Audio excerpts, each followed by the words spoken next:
Hey, what's going on, everybody? Welcome back to another Flesh and Blood stream. You might notice that immediately everything looks a little bit different. Well, that's because it does.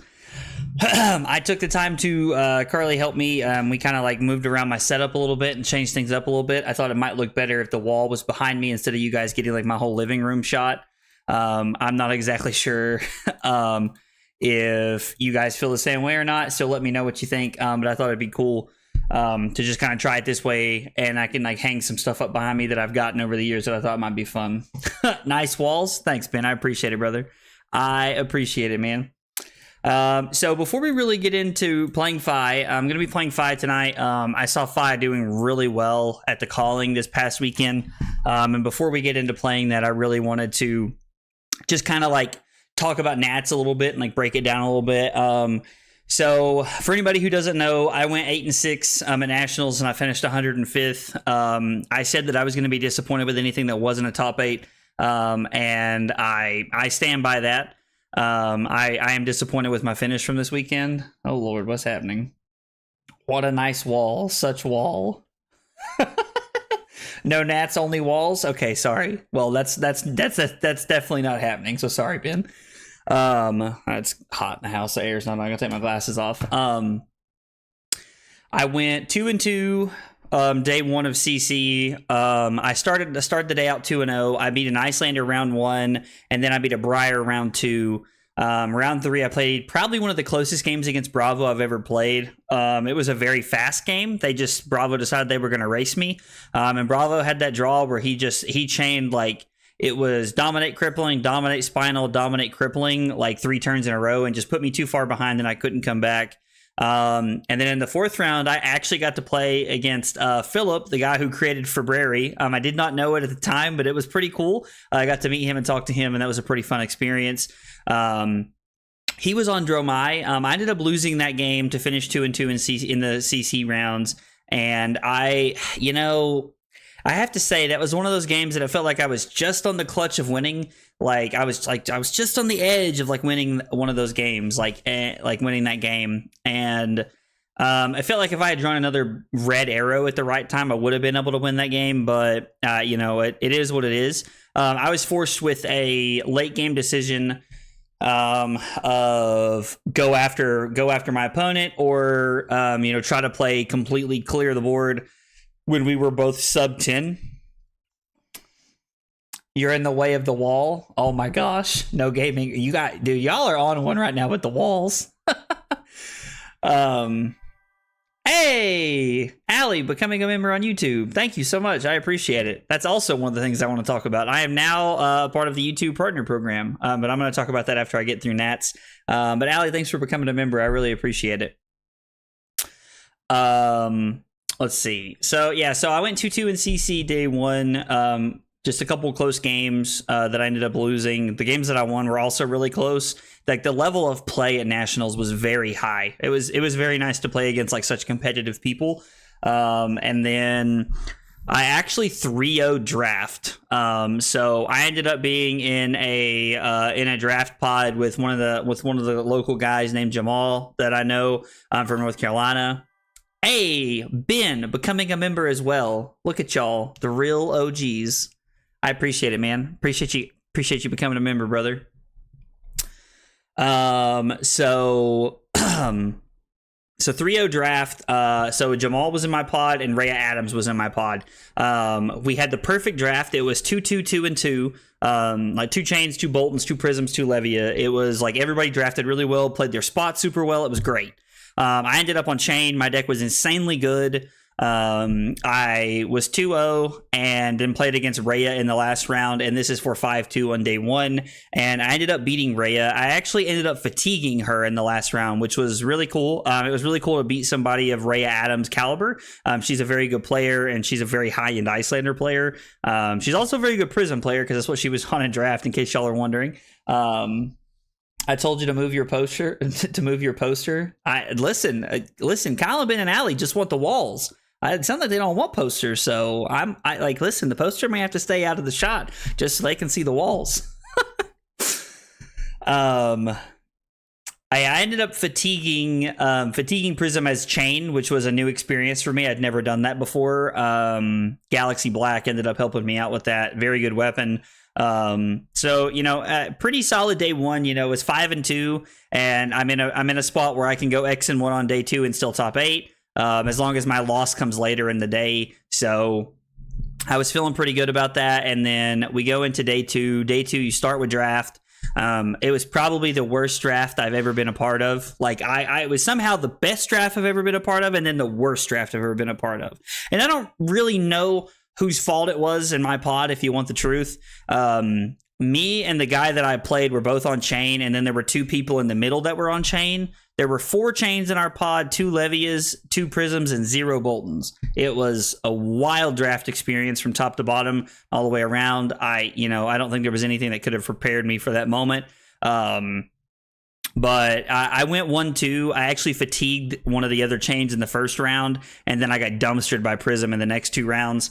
Like my deck was terrible. Like, when I say terrible, I hold no reservations. It was horrible, terrible, like absolute garbage. And if anything, I am underselling it. It was the worst draft deck I've ever had in the history of drafting ever. But the one cool thing that did come from that is I opened a library, which is really cool. I own one of the only 2 day 2 blue LSS stamped libraries in the world, which is really cool. I'm probably going to get it graded and keep it in my collection probably forever. It's just a really cool card. I needed a library for my collection because I didn't have that Fabled anyway. But opening that was really cool. I had to try to like not yell and like make some noise when I opened it in my draft pod. It was probably the only good thing that came out of my draft, if you guys want the God's honest truth. So I won 2 draft, started the day 5-2. I'm now 6-4. I finished 8-6. So again, I went 2-2 in CC. Round 1, I opened up against a what did I play against round 1? I opened up against a Viserai player the first round, which, like, I don't know, like, which was like, I was like, okay, like, I should be able to win this race. Well, he started off very hot. I mean, like, he had back-to-back Revel turns. Like, he had very, very hot start. We get to the end of the game, and I'm actually winning the game. I am in a position where I have the pressure. I'm putting him on the back foot, and I just need to keep putting enough pressure until I can end the game. We get into a spot where he overblocked on accident, and then when I asked my opponent to make sure he blocked for 5, and this is as we're picking the cards up to put them in the graveyard, he actually asked if he can block differently. And I'm like, like, I don't mind, but, I'd like to make sure that we're not, like, breaking a game state or anything like that. So we call Judge over, and the judge is like, if you guys are both cool with it, that's fine. No new information's been revealed. So my opponent blocks differently and ended up killing me because of it. So, like, I lost a game that, had I been, like, just a major, butt about, I probably could have won. But it's not how I wanted to win. Plus, my opponent was a super cool guy, and I had a lot of fun playing against him. He's super nice. He also had a really cool name. His name was Ulrich. It was an awesome name. So it was like it sucked to lose, but I wouldn't change anything about it. I wouldn't change anything about the way that game went down. The next round, I played the Lexi Mirror. I met a really cool guy who he said he was actually a fan of the stream, and me and him talked. The only reason I won that game, honestly, is because we were playing the mirror and I drew all my power cards. I drew Rainrazor's 3 of a kind together twice in like 6 turns, I think.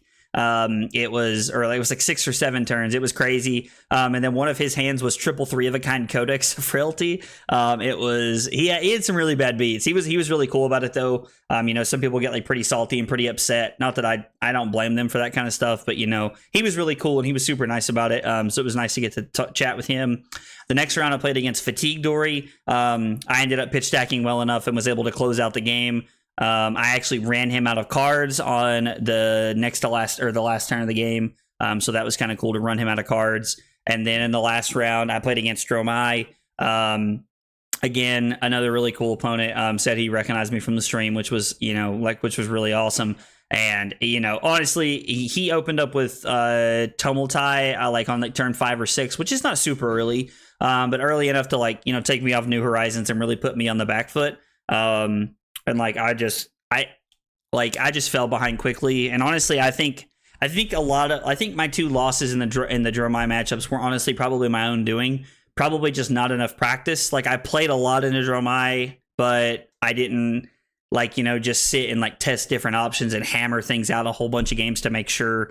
So I probably could have done some more testing for that matchup, but those 2 losses were probably my own doing. So I mean, you're talking about taking my record from 8-6 to 10-4 right there, and 10-4 is a lot better. So just some things about the weekend. There's probably some things I'd change about the deck, and if you guys are interested, let me know in the comments and stuff, and I'm happy to make a video breaking down what I would change after Nats and with the format moving forward. Also, Fatigue Briar being the kind of the deck of the weekend, if you will. People had been on it for a while, but everybody had been kind of keeping it hidden. So Bryce Morgan actually kind of put that in the spotlight in Atlanta 2 weeks ago, or I guess a week and a half ago. And so that was pretty cool, that everybody got to see it before it kind of had its breakout at Nats. Charles Dunn won Nats playing Fatigue Briar, which is really cool. I don't know if anybody remembers, but I actually did a stream where I played Fatigue Briar about 2 months ago. I was on the 0-for-4 plan instead of the 3-for-7 plan, but it's really cool to see a deck like that get into the limelight and have it stay in the sun is pretty cool. And honestly, I opened the library, and had a lot of fun this weekend, but probably one of the coolest parts of the being at cards this weekend was the fact that about 10 people came up to me and were like, hey, you said to come say hi to you and meet you and stuff like that, and it was honestly, it was thrilling for me. I'm a very small streamer as far as things are concerned, and as far as things are said, but it was just really cool to meet everybody and to have a lot of people come up and say they watch my content, and they had been watching some of my Lexi games to kind of prepare for the tournament. So it was a very surreal feeling and very cool. So thank you to everybody who came up and said hi. It was very awesome, and you guys made my weekend doing that kind of stuff. So it means a lot. I really appreciate it. Let's see. I think we've covered everything with Nats. I think we have. I'm not sure. If I missed something, let me know, and we'll go ahead and I'll jump back into Nats and start talking about it again. But I am going to go ahead and hop into some gameplay here. So I saw Fai doing really well in the calling. I was actually I'm going first. I'm not surprised there. Good luck, have fun. I guess we want Mask of Momentum against the Mirror. I think Mask of Momentum just pressures our opponent too much. Sink Below is really good. And let's see, we're going second, so we want to be playing aggressive. I think we want to put in our breaking points here. Just a 1-for-5 that, pushes tempo is really solid here. We can cut a Phoenix Flame and then 2 Flame Call Awakenings. And we can cut those here because we're bringing in breaking points, which is a 1-cost card. We're only on 15 blues. And we're going to cut 2 of these because if we don't have a second one, this is just a 1-for-3, which is bad value. And since we're going, or I guess I could leave them in. I guess I could just play the 63 card special. I'm going first, so not like I have to be super worried about blocking on turn 0. We'll try it like that and see what happens. So Kadachi, Ride to Tailwind. We're gonna Arsenal our Salta Wound here and try to set up a little bit. Try to set up with an Salta Wound and Arsenal. Oh, the air kicked on. Whew, finally. I also think the light that I have, on my stream, help make sure my face is lit up. I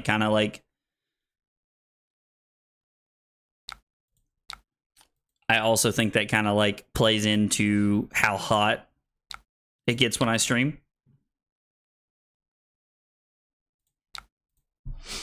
So there's no way they're going to let this hit just because of Mask. This would be a cool time to have Ancestral Empowerment. I did consider putting it in my list. And then we'll just go ahead and throw this. If they have cards they want to keep, they'll probably take this. Okay, so they want to keep their cards. Let's arsenal this. So we have Assault the Wound, which means if we block with Warmonger's Diplomacy, we can go Kadachi, Kadachi, Ronin Renegade, Blaze Headlong.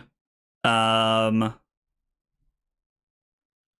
Kadachi, Kadachi, Ronin, Blaze, Phoenix Flame, Assault the Wound, which is 1, 2, 3, 4, 5, 6 chain links long, which is pretty cool. And with Assault the Wound at the end, gives us pretty good, gives us a decent chance to hit Mask if they try to hang on until chain link 3. I'm just going to go ahead and give 5 block here. We do have 3, that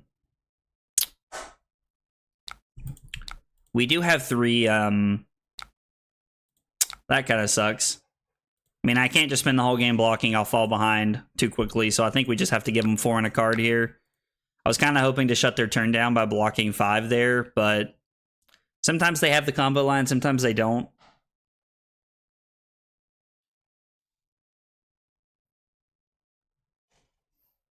I mean, I guess if worst really comes to worst, we can always block with the Rising Resentment somewhere, and then we have Ronin, Blaze, and Ronin, Blaze, and Salt.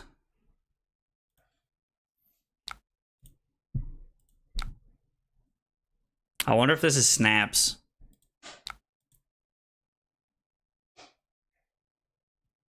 But I'm not blocking this either way, because if this is all their turn is, then like cool. Probably means they have a Flick Flack or something though.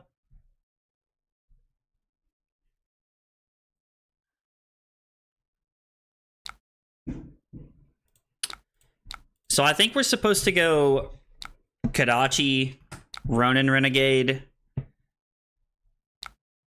because it sets us up for a Blaze Headlong to be able to push Mask. And then we have Kadachi, Phoenix Flame into Salt the Wound.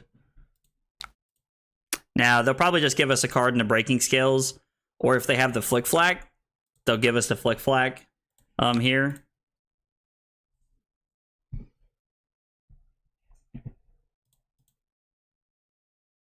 Oh, I was so busy talking about Nats, I forgot to mention it. Oh, so I am now officially a part of the YouTube Partner Program, which is pretty exciting. I feel like I've been, grinding for a while to get to where I am. So now if you guys want to support the channel even more than you do by watching, you guys can click that join button, and there's 2 levels of memberships. You can check them out. It'd mean a lot. Never required, but would be very appreciative.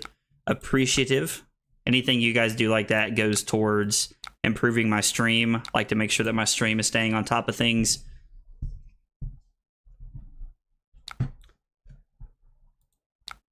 So let's see, this puts us up 1, and then this is going to be for 7 on hit Mask, which is pretty broken. I mean, 7 on hit Mask is pretty solid.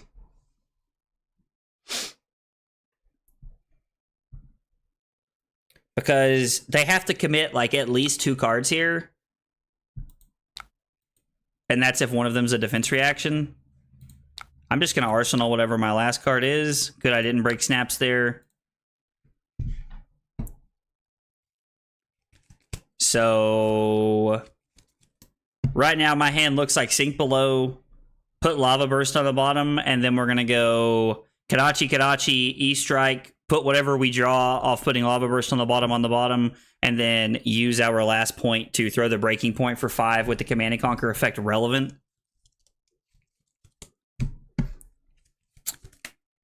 Seems pretty decent. Especially if we get to a spot where we can give like Furnace and Sink Below to like block something that's relevant. Sounds like something I do. I don't think we're going to block this. They have to like pitch a card to be able to pay here to do this, so...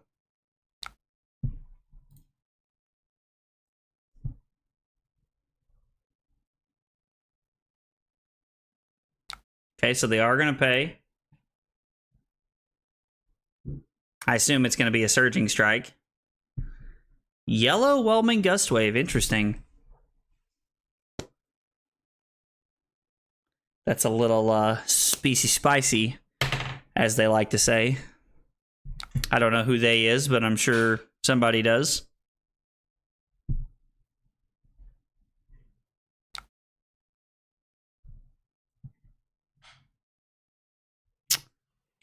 Okay. So if we block 4 here, like we can sink below this, put our lava burst on the bottom. Or we could block both of these if we wanted to here. So sink below right here, keep lava burst, and then lava burst and Shuko blocks this. Or we take 4, give them a card, and then give Shuko and sink below. And then take the line that I talked about. But they do not have a... Hey, what's up, Shark? How are you, brother? Hope your stream's been going well, man. I've been out of town, so I haven't really been able to check in on anybody. This is tough. Because we have to give Shuko... We have to give Shuko and sink below here to be able to stop this, because this will be for 5. So I can take 4, go to 25. Yeah, I think I'm just going to give him a card here. 2 turns in a row, I've been got by the Whelming Gust Wave. Why not block the Be Like Water? Your hand is kind of mid, no? I mean, so my hand is like, I would say my hand's fine, because we get to give... So our turn is Kadachi Kadachi, play E-Strike, putting Lava Burst on the bottom into Breaking Point for a 1-for-5 with Command and Conquer. So our turn is 12 points with a Command and Conquer effect, and they have a card in their hand. So I mean, I think our hand's fine. Like, what? Like,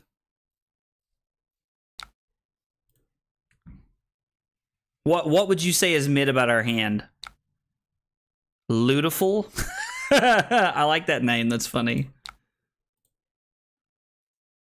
Okay, so E-Strike, put E-Strike on the bottom.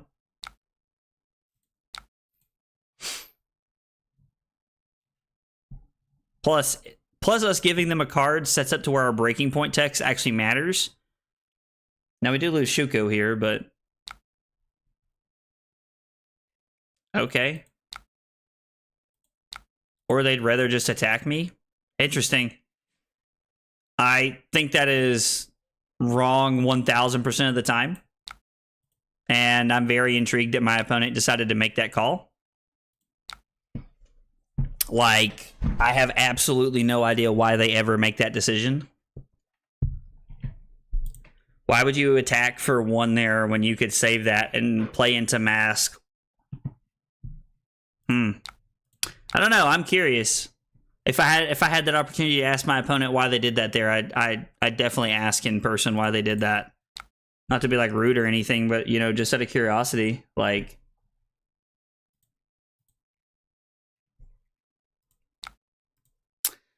I think it's just almost always correct to try and block Be Like Water unless your hand is gas. I mean, that's fair. Like, I definitely not saying you're wrong. Like, that's definitely like a thought process that people have. Like, I could see that. I just Kadachi 7 now. So I had considered that, considering they have no Arsenal. If we play E-Strike from Arsenal and put E-Strike on the bottom, this is for 7. So it's the same amount of points, and they have nothing for us to Command and Conquer away. So I guess they have to decide. Like, I could snap this, I guess. Not likely that I'm ever snapping this here, but I suppose if they were worried about it, they could play around me snapping here. I don't think they will, but they could.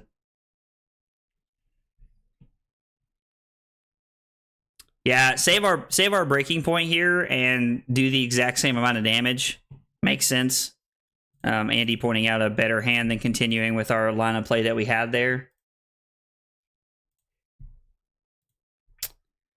Baby, sounds like something I do.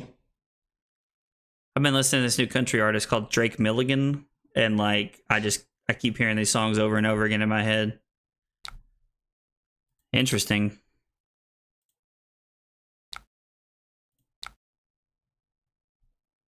Wonder why they decided to block.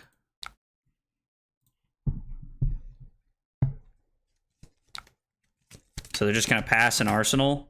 Looks pretty good for us here. Drawing the Art of War here. Up 4 points, and our opponent decides to do nothing.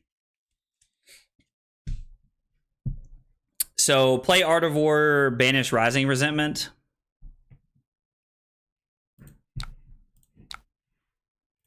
We're going to buff and banish, and I'm always going to keep the brand with Cinderclaw here because the brand is going to make my Kodachis easier to get a Phoenix Flame out of my graveyard.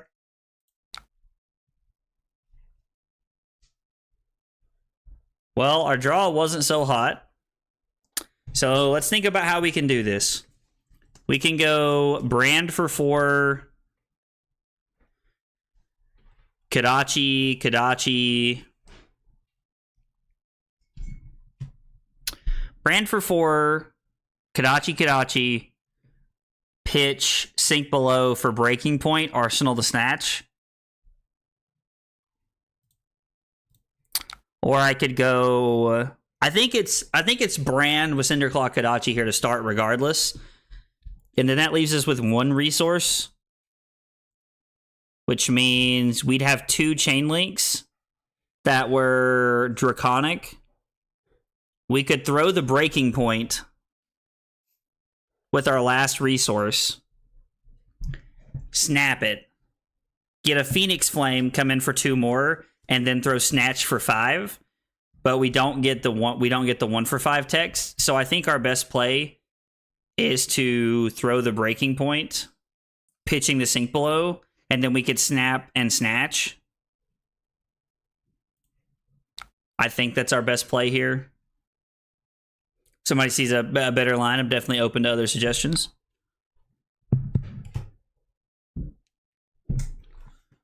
All right, with the air going, I can put my glasses back on.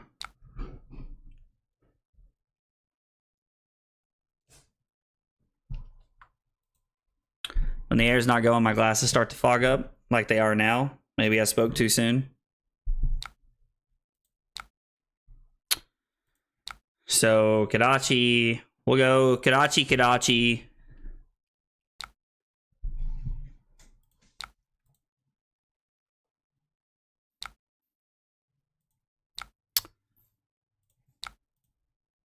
So I guess I could have went Kodachi, brand Kodachi since we were doing it like this.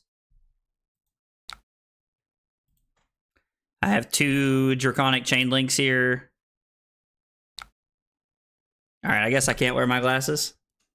Yo, what's up, Billy? How are you, brother? We're going to pitch Sink Below to come in for a 1 for 6 with Command and Conquer text on it. I don't know what they decided to Arsenal, but, I mean, almost Command and Conquer text, I guess. They can play defense reactions if they have it. I'm going to play Snapdragon Scalers here. This feels like a very good use of snaps. Our opponent has decided that they're just going to try and go all in on us here.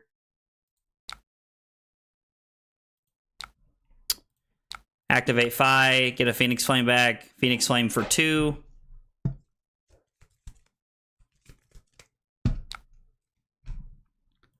Our opponent goes to 6. And then we're going to throw Snatch for 5. And if this hits, they go to 1, which means we now have a 23-point lead. And we get our choices of Arsenal here. I'm probably not going to Arsenal Warmonger's Diplomacy here. Like, this is in this matchup, this card turns on Kodachis and it blocks 3. So definitely not going to Arsenal this card here. They decided to give me a card. Like, they're not even blocking the Snatch here. They're just blocking to save life here, which feels pretty bad for them, I would say. We'll go Sink Below, then Rising Resentment. I mean, this is a great hand. We get to go Brand, Kodachi, Mounting Anger. Like, this hand's insane. They don't have Mask to punish us anymore, and we're up 19 points. And the crazy part's we went first here. Like, unless they do something that, like, gets to 24 points of damage, I'm just taking their turn here. Even if they have, like, a Command and Conquer to end their turn on, we're just losing Ronin Renegade, and then we still have an insanely valuable turn. Fi just doing Fi things? Yes, sir. It sure is. I mean, I guess we're just gonna play it safe here and block this. Like, block the Be Like Water. Ludiful just a few minutes ago was saying that, you know, he thinks that blocking the Be Like Water is a good place to start. Now, I don't really know if that applies to this situation because we're up a billion. But that just feels like a good use of my furnace. My furnace essentially blocked 3 instead of 1 there, so I have nothing to Katsu me with, so yeah, but this hand is gas. I mean, that's true. This hand is gas. I feel like this hand does slide the exception of the rule you were talking about just a minute ago. I agree with that. So let's go brand. We might not end the game this turn, but we're gonna end the game this turn. With 5 points left, with 5 health points left and 0 equipment, this game's over. Especially when I'm at 19.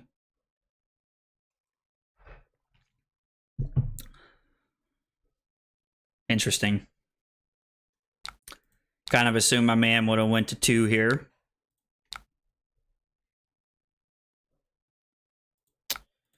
So now we have a draconic Kadachi.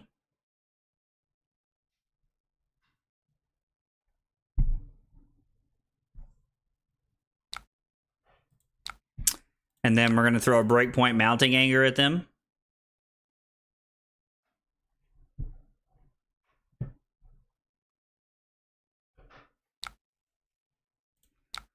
We're going to activate this, get a Phoenix Flame back. We'll banish the Phoenix Flame and make it 1 more point.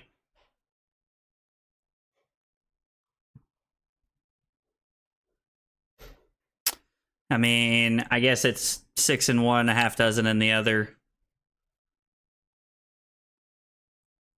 Yeah, it doesn't really matter what we do here. So I found some new tech for Katsu. Lol, I like what you did there, Billy. I like what you did there.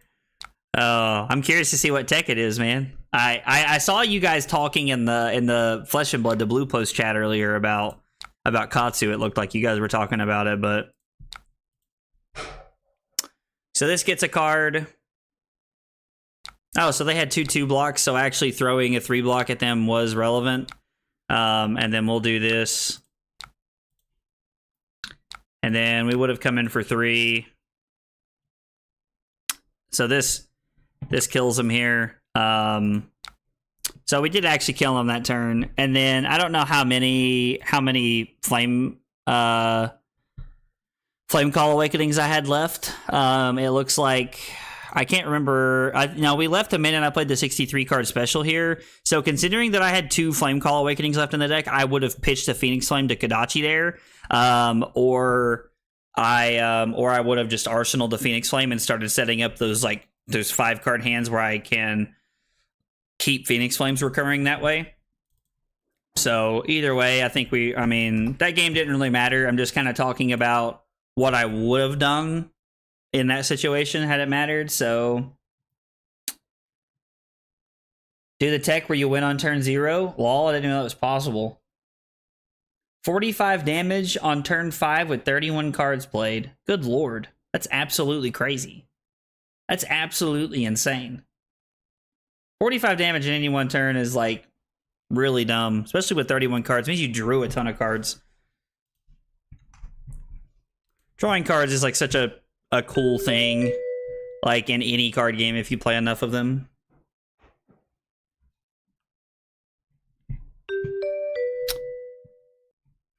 I'll go second this time around. I think that's better. Good luck, have fun. I still want Mask of Momentum. I do think going second, I want to cut Phoenix Flame in these cards. We can bring in Sink Belows and Breaking Points here and beat an even 60.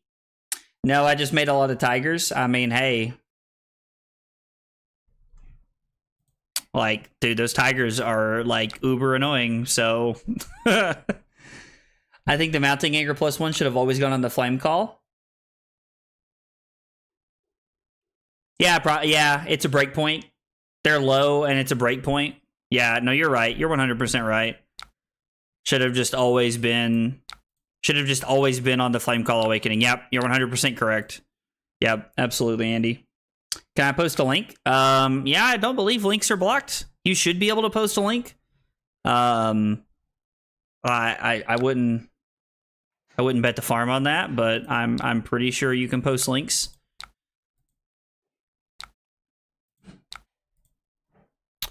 Also mask. Yeah. Yeah, so the fact that they had 2/2 blocks in their hand means that the mask would have been relevant at a 1-for-4. And it also would have been relevant if I had just thrown my 3. So there were multiple ways I could have given myself mask there if I wasn't playing like a dingus. So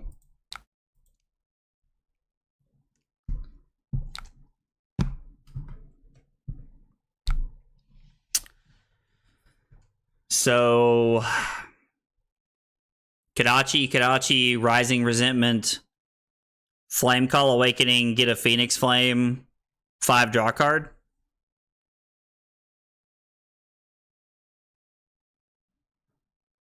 Right? We're doing 1 Kadachi for sure. So Rising Resentment can make that cost 1 less. And if it hits, I get mask and I get cost 1 less. Maybe I'm supposed to throw it earlier.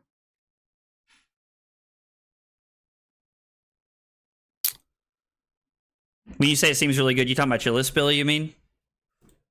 So if I throw, well, I guess Rising Resentment's never going to make this cost less, so it's always just going to be Kadachi, Rising Resentment. Put that on the bottom draw card. So, might as well just go this route. Honestly, if Mask is a possibility with E-Strike, I may just go E-Strike for 7. And try to trigger Mask and punish my opponent that way. No, the play you were talking about playing now? Oh, gotcha. Yeah, I think it's the best line. I think it's the best way for me to utilize both Flame Call Awakening here and... Oh, I took the other Phoenix Flame out of the deck because I was going second and wanted to make sure I could block. I'm sorry. So I should just go 5 go again. Or, oh my god, Zach, I'm having a stroke. I should go 5 draw a card here. Lord. Okay, so I go 5 draw a card so that I'm putting more pressure on my opponent, and that way I can get Rising Resentments. Or get an Arsenal card, Lord. I see Tigers. Oh god. I hope we don't see Tigers. Why? Oh, Tiger Swipe? Oh god. Here we go. Billy, am I playing you? Or are you on like a separate account and you're just like trolling me and playing me right now? So, I mean, this is a 5-card Art of War hand. Like, I think we're just pretty much taking whatever they do here. And if we're at a spot where like we can give like Flamescale Furnace or something to block with, then we will. But we're probably going to give the Mask this turn in the hopes that our 5-card Art of War hand is just that much better. Also worth noting that if we draw a Snatch... we're going to pitch our Snatch, play Art of War, banish Soaring Strike, and go draw 2 cards and +1/+1. And then if we draw another Snatch, we have Soaring Strike to give us a better shot here. Well, yes, it's always me with the Tigers. I believe it. You don't have to convince me very hard. You don't have to like twist my arm very much to convince me that it's you with the Tiger, that the Tiger stuff is you. So I'm just gonna give Furnace here and try to stop Mask. It's an overblock, but they do also play empowerments and stuff like that normally. Really? That's pretty good. So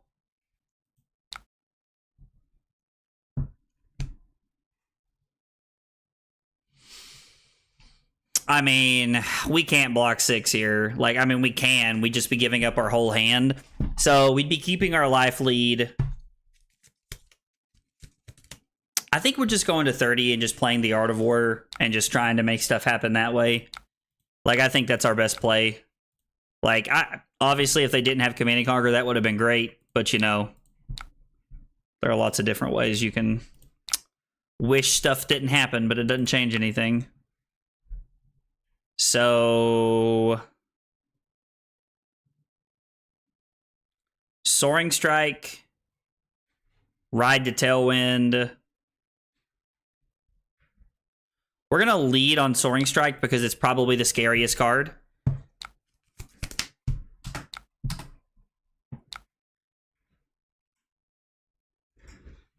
I'm not going to banish anything. It's not a buff or anything. And then we'll go Lava Vein Loyalty for 2. Ride the Tailwind will be for 4. And then we'll throw our Phoenix Flame for 3 here because of Shuko. So I'm going to make my opponent think a little bit here about what they want to do. They have to debate whether it's worth blocking here or whether it's worth blocking on the next combat chain link. Whether it's worth blocking here on the next chain link. Because if I have another 0 cost Draconic card, I can go Kodachi, that, Phoenix Flame for free, and then Phoenix Flames for 3. So it's another card that threatens Mask.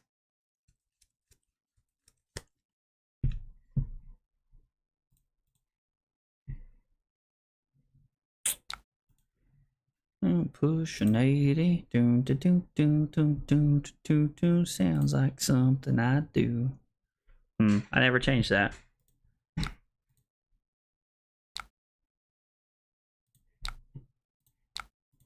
All right, so this is for 4. On hit Mask. Wow, they gave us Mask.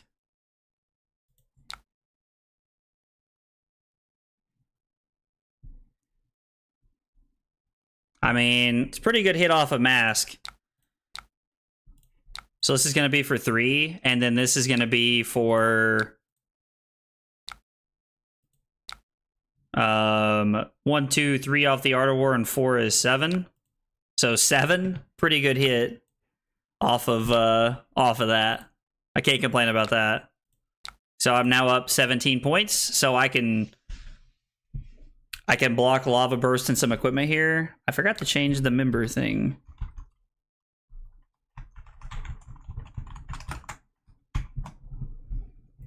All right. So what I forgot to change earlier is like when you guys like become a member of my YouTube, whatever, I don't know, whatever that's called now.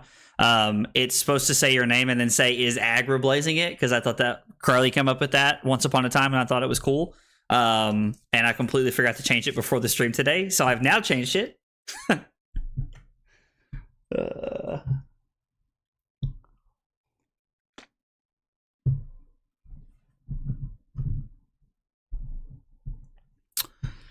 Baby, it sounds like something I do. Yeah, if we're able to get out of here, get out of this turn with blocking with Lava Burst, then we can, if we can block Lava Burst and some equipment here, we can go Kodachi, Rising Resentment into Breaking Point, which means they give us a card. Where's my chapstick? There it is. They give us a card off of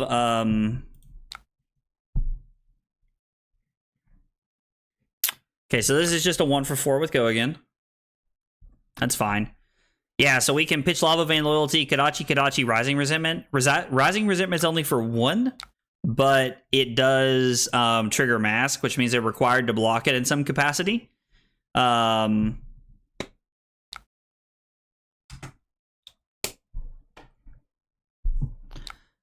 if they don't, we get Mask, and then we're going to throw our Command and Conquer effect.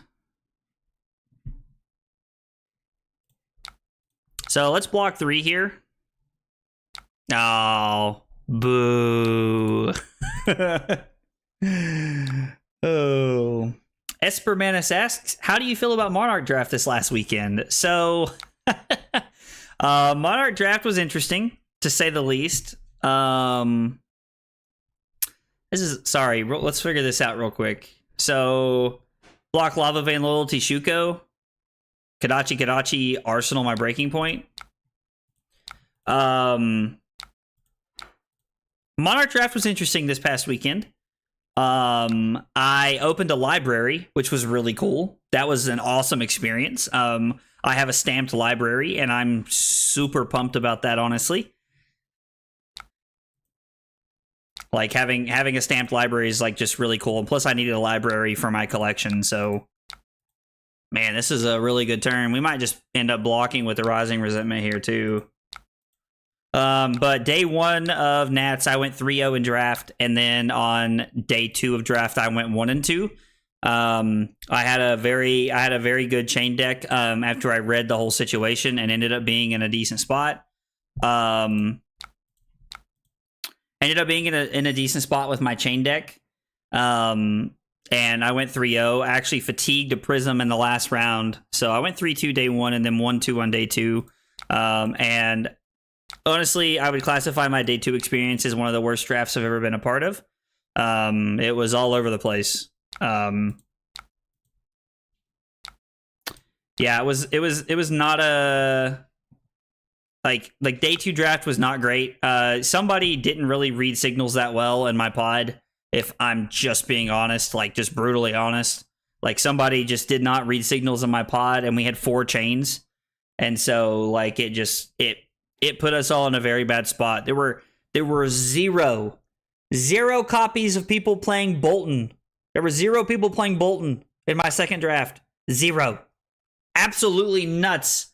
I'd never been a part of a competitive draft ever, under any circumstances, where my opponent, like where there was a hero that was not played. It's never happened to me. Holy cow, 4? Yeah. That Bolton would have been cracked? Yes, the Bolton would have been absolutely insane, like, masterclass. Like, I think we all ended up with some, like, pretty interesting Bolton cards, honestly. So this does have combos, so I need to block 6, which means I can go Mask and Sink Below.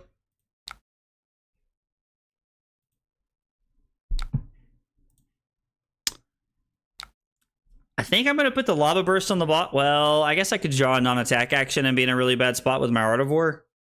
I guess I'm just not going to sink here. Guess I'll keep my hand the way that it is. That's really all I wanted to block, so I'm hoping that they just don't pressure me enough here. Did you play at Nats, Espermanus, or are you playing at a different Nats? I was like, because I think the UK's, I think England's Nats are next week.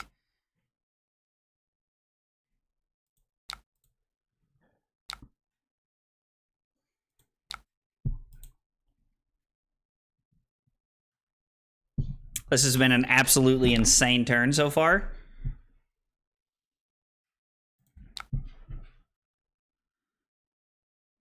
So they banished this, so this is it. Hopefully, so I go to 10 and then I get to try to have an Art of War turn with Breaking Point.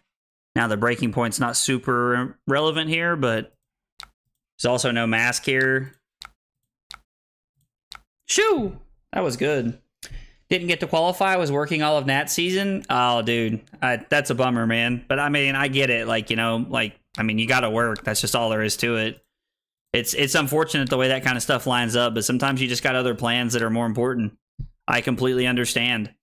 That was pretty much how. That was pretty much what's going to happen to me next ProQuest season. Next ProQuest season. So that there's a ProQuest season coming up in October, apparently, which is like bonkers to me.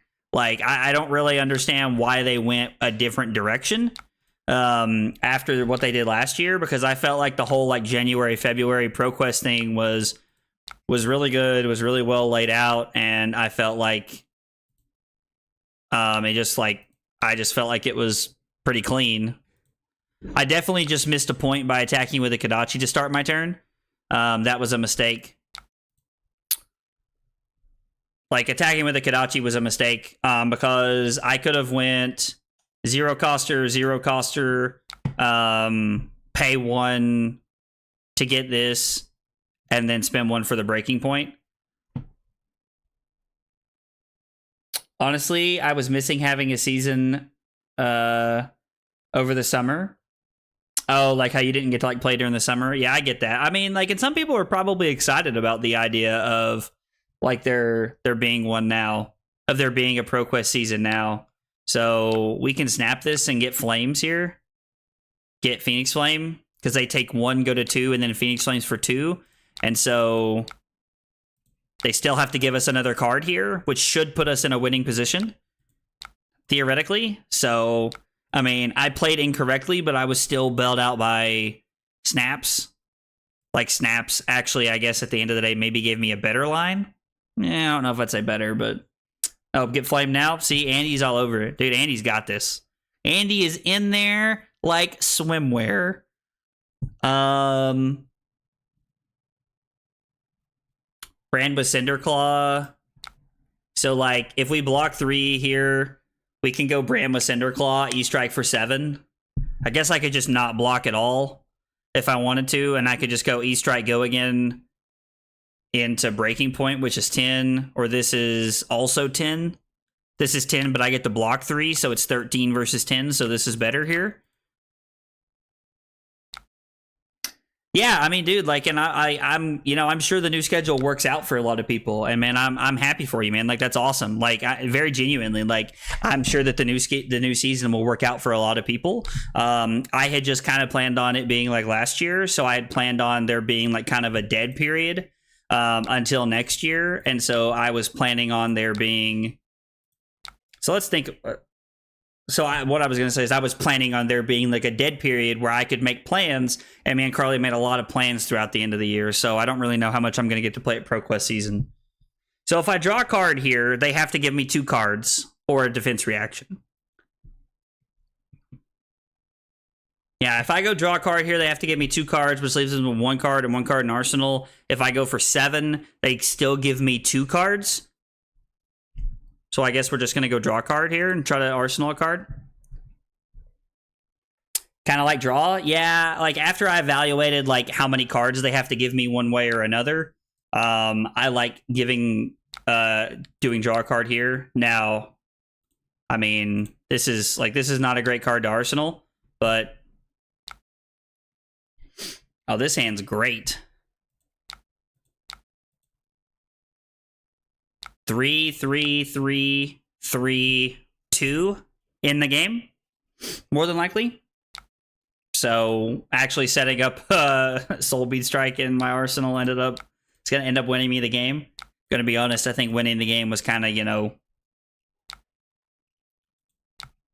however we saw fit at this point. So I go to 2 here, and then there's nothing they can do to kill me. They can't breaking scales this, so... And then they concede. Cool. Good game, Budro. All right.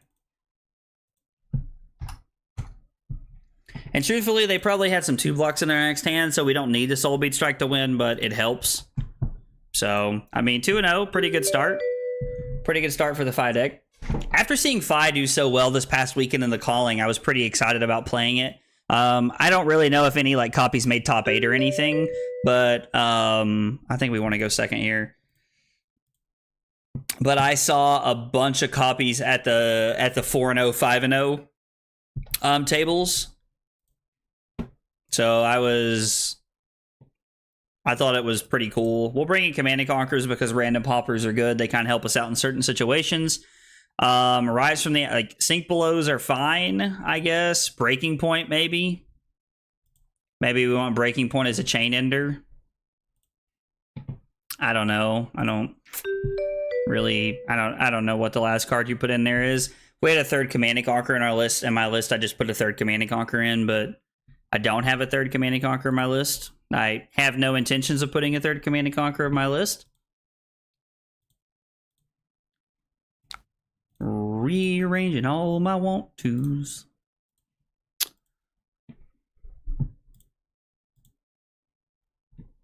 What's happening? What is happening? Uh-oh.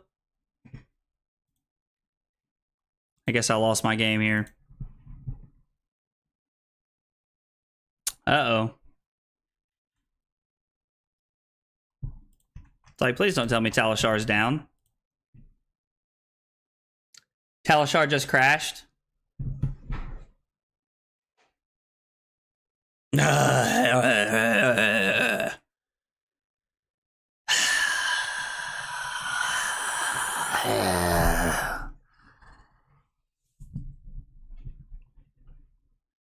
be a lot of people on testing.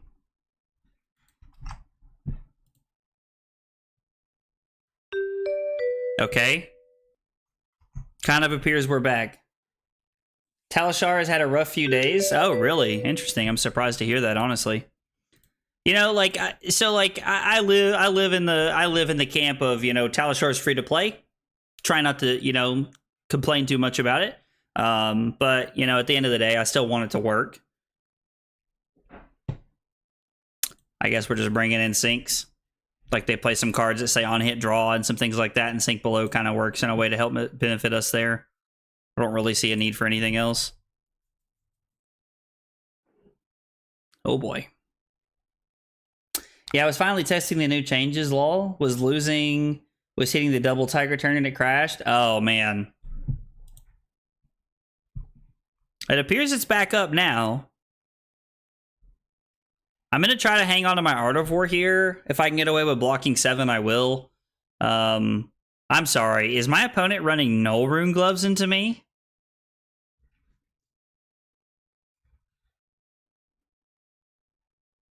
People wouldn't believe it if it wasn't happening where y'all could see it. That's crazy. No room to complain. For free, it's outstanding. I mean, honestly, it is. Like, Talishar is an outstanding client, and I tell anybody that. Like, I love Talishar. I play a lot of Talishar, and, like, without Talishar, I wouldn't be able to stream as regularly as I do. You know, I stream, you know, anywhere between 2 to 4 times a week most weeks, and so, you know, without Talishar, I wouldn't be able to do that, you know, because, like, the other option is Tabletop Simulator, and the problem with me, for me personally, about Tabletop Simulator is that it requires you to have somebody else to play with, and I don't always have somebody else available to play with. When this is charged to your hero's soul, create...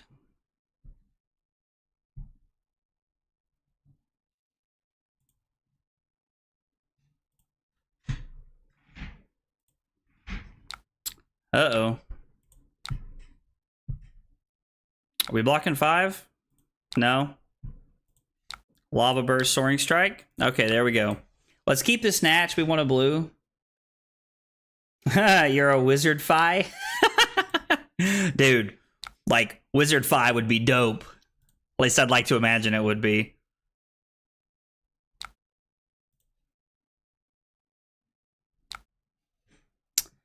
So, Kadachi, Soaring Strike, Lava Burst. Arsenal or Art of War. Yeah, Talishar is definitely struggling right now.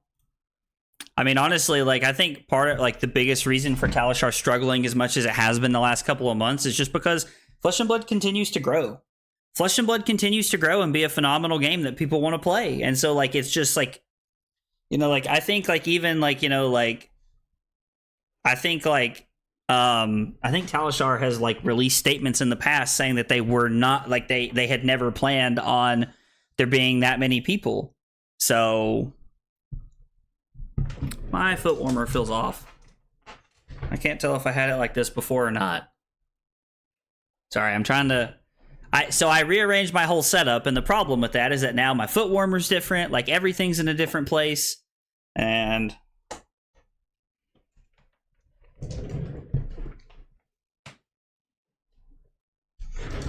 Okay. That feels more like it.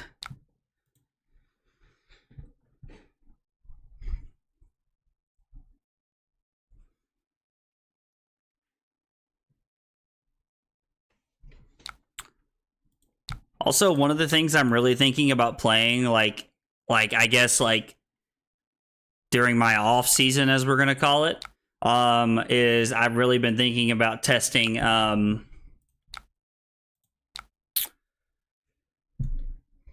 testing Tree Frog Dash again, like, just to, you know, like, with, like, Fatigue Briar, like, by the time ProQuest roll around, like, I know I was, like, complaining about, like, you know, the ProQuest timing and stuff like that, but I'll still get to play in 2 weeks worth of ProQuest, which is cool. Hopefully that's enough for me to qualify. I've never... Okay. I don't know what just happened there. I've never qualified for the Pro Tour. And now 3 of them have come and gone, and, you know, it's pretty disappointing. You know, like, I've really put in a lot of effort. over the last, like, you know, like year and a half of playing this game. And, you know, like I've come a long way for sure, but I'd really like to qualify for the Pro Tour. You know, I remember that's like, you know, when I qualified for the Pro Tour in Magic, that was like one of my like biggest achievements. And like, you know, actually making it to the Pro Tour was really cool. It was a lot of, it was just very rewarding to actually be there and be like, you know what? I'm here now. I actually made it.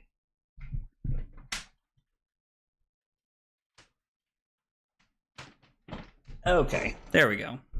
All right, foot warmer activated. Royal Bolton, huh? Interesting. I love seeing people playing stuff like this. Oh, but sorry, what I was going to say is I was thinking about trying Tree Frog Dash again, because, you know, now that Briar's LL, we don't have to worry about Fatigue Briar. Oh boy. Turn 0 and I'm in danger. We don't have to worry about Fatigue Briar when it comes to ProQuest season, which means really all we're worried about is Lexi and how obnoxious that's going to be. I mean, I think Lexi's still going to be the aggro deck of choice for most people. You know, like Dromai was in the top 8, 1 copy of Dromai in the top 8. There were 3 copy of Lexi's in the top 8. Play Cash In, play Spirit of Arena, and pass. I was like, there's no way that's all you wanted to do, bud. I don't think they realized it was going to end their turn, honestly. Although, turn 0 Spirit is very good. It's a very good way for Bolton to start the game. But I was just seeing, I'm just curious to know if Tree Frog Dash can even hold up anymore. Your next attack this turn gets +2. Reveal the top card of your deck. If it's a yellow, put it into your hand, then charge your hero's soul. Go again. I wonder if this is like all yellow Bolton. Like, or like, I mean, I'm curious to know if they're like on an all yellow Bolton. Like they're on library, like they're on it all. You know what I mean? Like, that would be kind of cool. Nope, there's a red take flight. They're just playing a lot of yellows. Okay.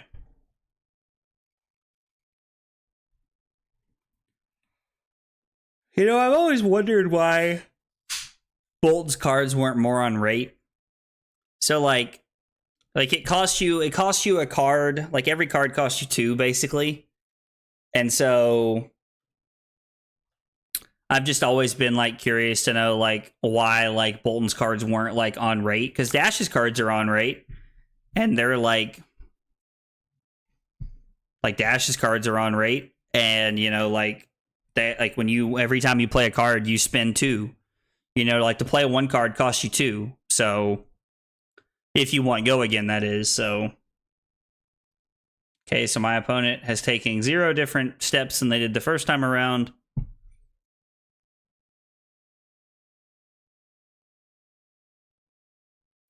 Dude, like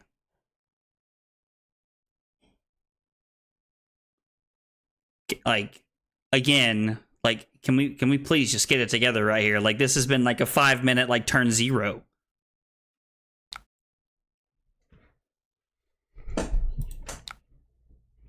Six with Go Again. So we're gonna block 7 because it's gonna get buffed because they charged. It already has Go Again.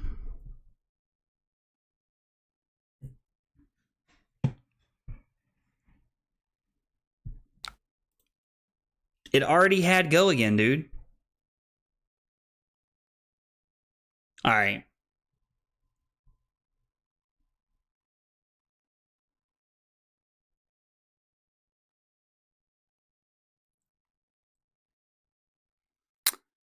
Yeah. And now they're going to play the Spirit, I assume.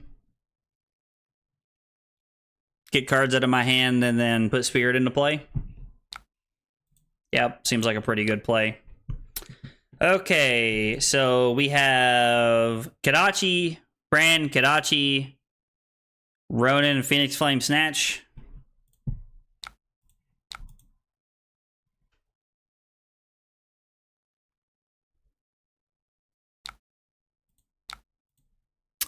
I played a couple of games of my list that I'm playing right now today. I took today off when we got back from Nats yesterday. We got back last night. It was actually yesterday was quite a day getting back, but we got back and I took today off so I could work from so I could just hang out today and kind of relax before going back to work. So today I played a couple of games to make sure that just to keep the file lines fresh in my memory, before I start playing again. But today was the first time I had ever played Kodachi Fai. At least that I can remember anyway. That's a terrible block opponent. Why the heck would you block that?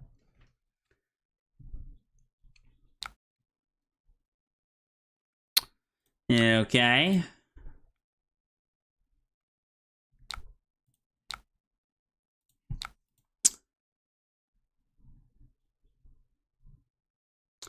And so this hits for 3. We're going to get Phoenix Flame, which is going to be for 1.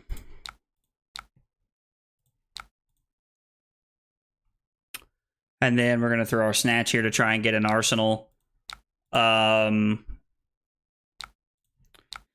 could be a reason, there could be an argument to be made here that if they say no blocks, we throw Snapdragons here because we get 2 cards. And we still have a resource? Oh, Lord. So there's a decent chance that we get something we could play here. But I don't think this is the correct time to use snaps here. It's good we didn't. Good Lord. Would have been embarrassing. Embarrassing. So, Sink Below, Rising Resentment, Blaze Headlong, Snatch. Thieves Charges turn. Bolt of Courage gets this hits draw a card. And then I'm just going to Arsenal my other Sink Below here. Next turn. More than likely.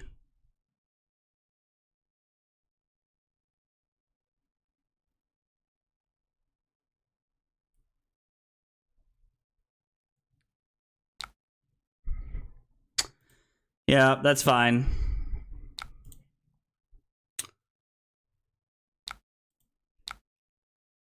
I'm just going to keep my cards. I mean, this is a, 4-card, 14-point hand. 5-card, 18-point hand. Normally, this would be a blowout. But it's not. So we're up 9 points. We've taken nothing. Our opponent is what I would say definitely not an optimal player. But I mean, I don't know, they could be. I don't know my opponent, obviously.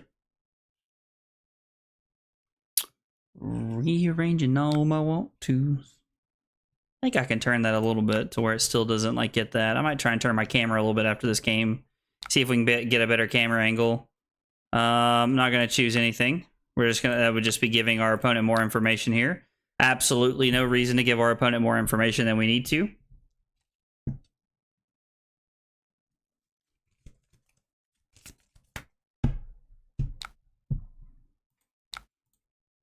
Our opponent goes to 24. And then the Snatch here has on-hit double draw, but they'll probably just give us the Iron Song versus and then a card. So I ain't the kind of settle down. Oh, no?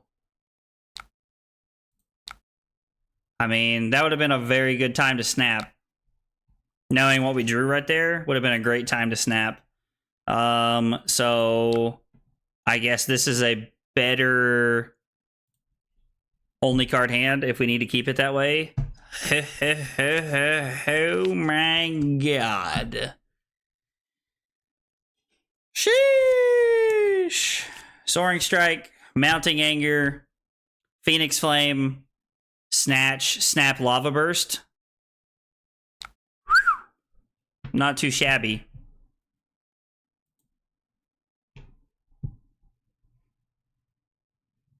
It's a yellow. Light of Soul is an L that I still, or a Fable that I still need. They're only like $60. I'm honestly thinking about picking one up while they're so cheap. I like having all the fables, like, for anybody who doesn't know.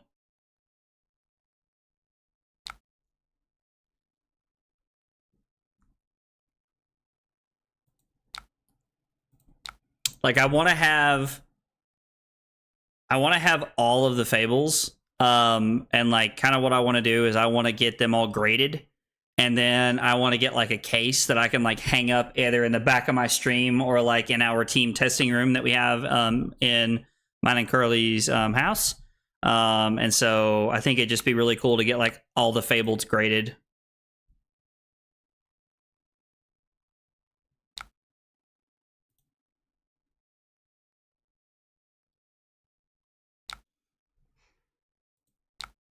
Yeah, I mean, you can have a courage token. Like, this is for 4 because of the courage token, I'm pretty sure. Oh no, it already got +1. Think the take flight should have got the +1 from the courage token, but I don't know, maybe it did and I wasn't paying attention.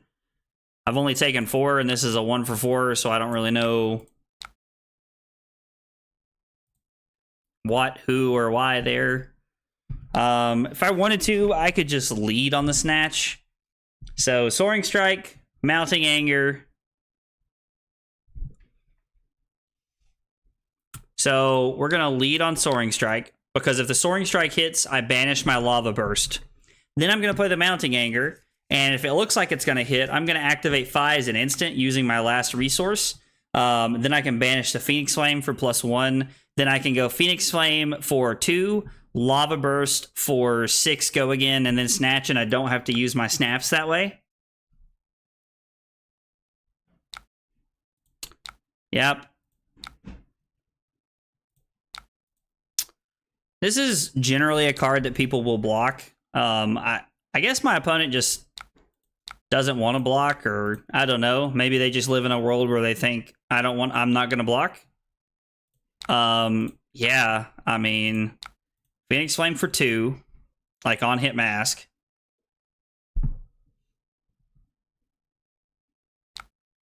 I guess they just want to stop mask triggers. I don't know, like. And then this is for 6. 5 because of the Rupture ability, and then 6 because of Shuko, and go again because of the Soaring Strike. This feels like a pretty sweet turn. And then I get to throw the Snatch, and I don't have to use my snaps.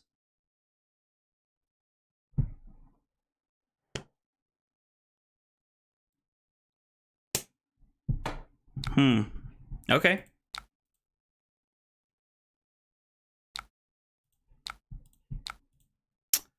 Guys, thanks for hanging out tonight, whether you're on YouTube or Kick or wherever you're hanging out at. Appreciate y'all chilling with me tonight. I'm excited to be back from Nats and be doing a little bit of testing. And we'll arsenal this.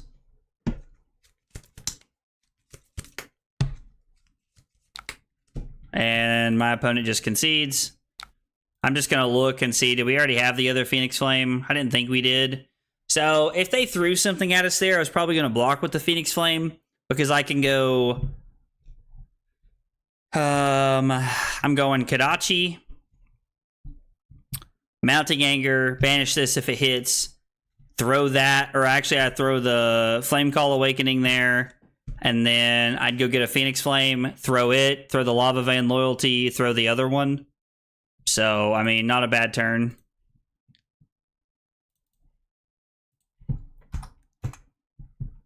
Three 3-0 on the night so far. Fai's feeling pretty solid. Feeling pretty solid. I mean, the decks felt pretty good all night. Like, I don't really feel like we've hit an awkward patch yet or anything. Not to say that we won't. Sometimes stuff does happen, but...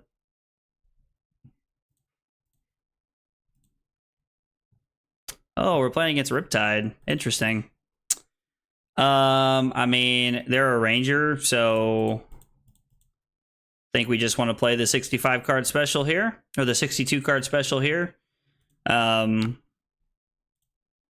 Just try to play a little bit more aggressively than we normally would, so. I'm gonna try my glasses again.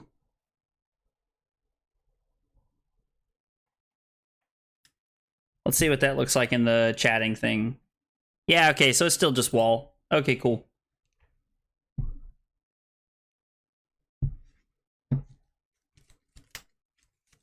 Ravenous Rabble.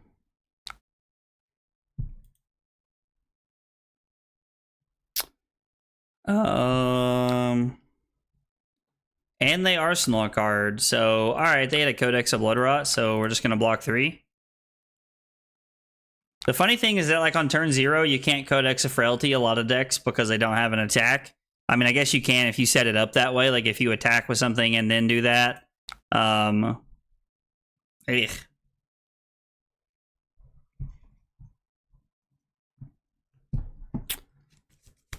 So, pitch Run and Renegade for Spreading Flames.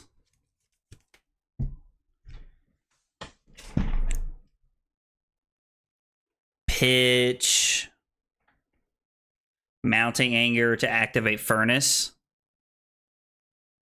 Play Flame Call Awakening. Kadachi for 1.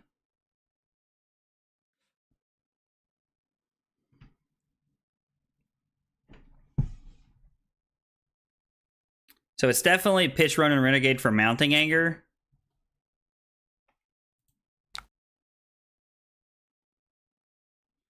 No. Man, this is weird. This is an awkward hand. So, Spreading Flames. Pitch Spreading Flames for Mounting Anger. I want to Arsenal this. We could go 3. Pitch Mounting Anger for 3, go again. Play the Phoenix Flame. Arsenal my Spreading Flames. I guess that's a fine play. Probably going to pitch the Spreading Flames to Kadachi. Just because the Phoenix Flame, because we have 2 more Flame Call Awakenings in our deck, and I need a Phoenix Flame to be able to go and get one to set up a bigger turn later down the road.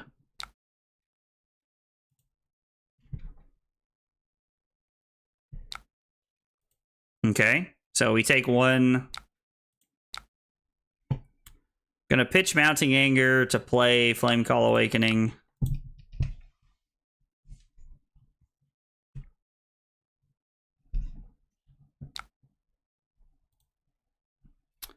We go get a Phoenix Flame. I'm actually gonna pitch the Phoenix Flame to activate Furnace here, and then go Kadachi into Phoenix Flame.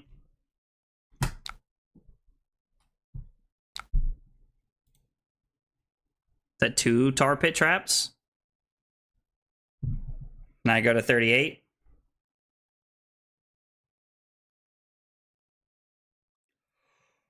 Oh.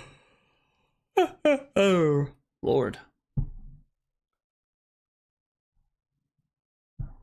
What is that? Is that on the camera? Is that on my screen? That's on my screen. Okay. So I'm going to go to 38 here.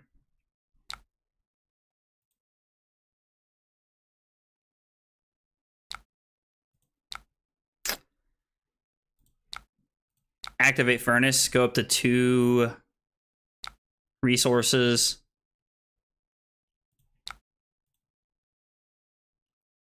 And then we'll go...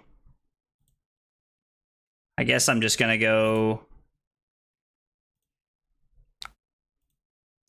Interesting that they hit me with a Hornet Sting this early.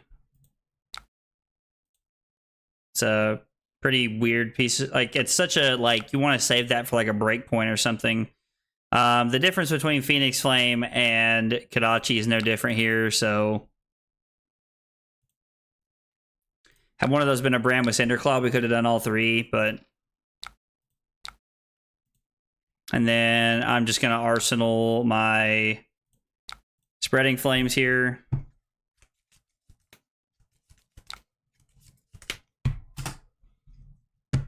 Okay. Codex of Bloodrot is not something you like see being played every day. Seriously? Carly's not happy about something. Imagine she's playing Fortnite or something.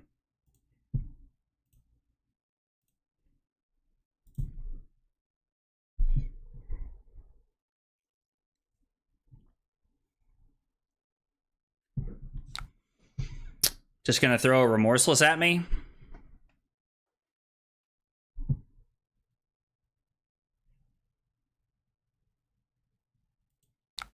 I mean,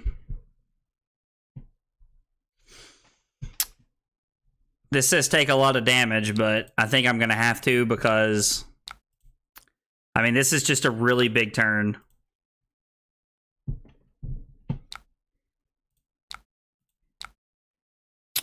Buff and banish. I think I'm gonna banish the Snatch here because Rising Resentment has the potential to get buffed off of my Spreading Flames.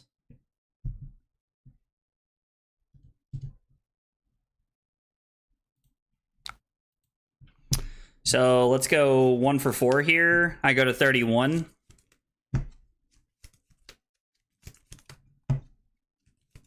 We're going to go Rising Resentment for 3. Activate Fai, Ronin Renegade, or throw the Phoenix Flame for 3.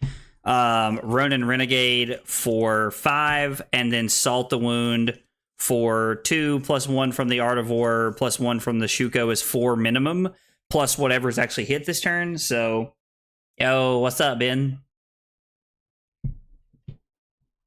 Sounds like something I do. They're blocking quite a bit here.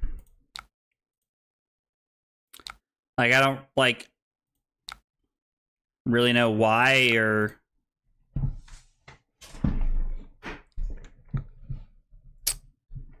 So 4, 8. I'm going to keep track of how many points this turn is here.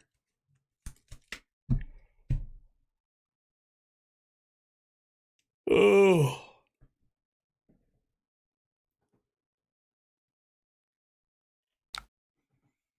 Oh my gosh. This must be a reaction or something. They just agree to take 4? Weird.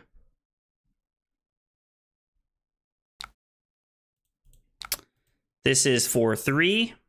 So we're now at 11-point turn.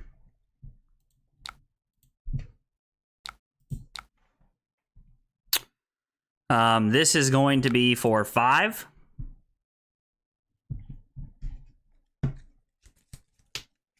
I'm going to end the turn at 26. So this is 16. They don't have 2 traps here.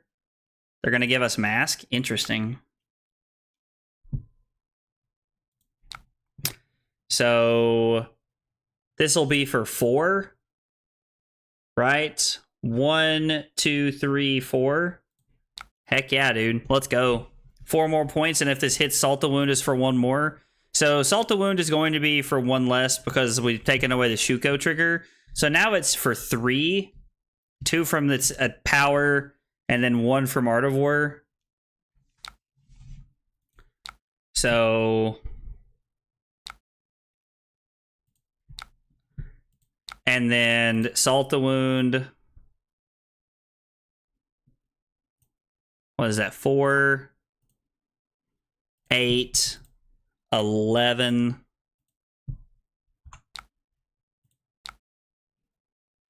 4, 8, 11, and then 5 is 16, and then 4 is 20. And then 7, 27-point turn. Now, we did take quite a few off of the, we took quite a few off of the Remorseless here. Pretty sure they're trying to fatigue, seeing that they brought in 70 cards. Well, before this turn, at least. Yeah, that was definitely, like something that had crossed my mind a second ago, was that they had a lot of cards. I would have been intrigued that they were actually trying to fatigue me, because, like, if you're playing against, like, a good ninja player... Especially Fai, in my opinion, it's just almost impossible to fatigue them, in my opinion, if you weren't Oldham. If you weren't Oldham. And even then, if you were Oldham and they were a good Fai player, you still couldn't fatigue them. Just wasn't on the table. But yeah, Justin, when I looked up at one point and they had 60 cards in their deck, and I had way less than that. So if I had another 3 block, I could consider blocking 11 here. But right now, my turn, like, so I take 11, go to 13.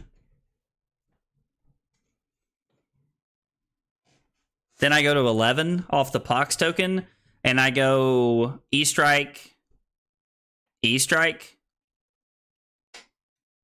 Yeah, I mean, it's E-Strike, draw card. So if I block with E-Strike, Rising Resentment, I take 6, go to 18, and then I go to 16. So I'm keeping my lead, but I'm throwing less points at them. But it's still 5 draw card. And then Arsenal, my last card. I don't know, like the Frailty doesn't really matter. The Pox, like I guess I get 2 Pox tokens here, so this is really for 15. So I'd go to 9, or I can block 5 and take 10, go to 14.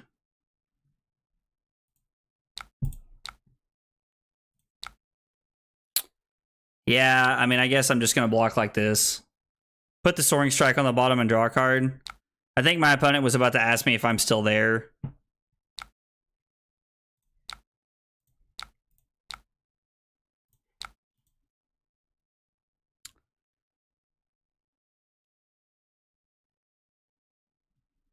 It's not a great card to Arsenal, but it's fine. Like, it's not great, but, I mean, it is what it is.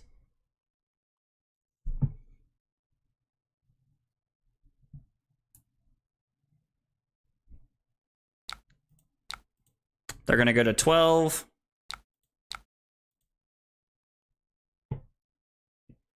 Now, we have quite a bit of equipment we can block with here. I guess I could just, like...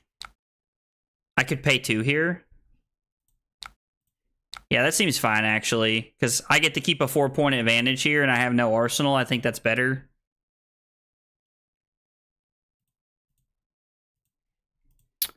But if I had you, baby, sounds like something I do.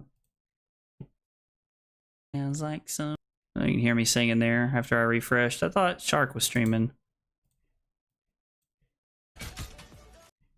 There we go. Yeah, I wanted to pull Shark up while he was streaming. I like to have people tabbed if I can.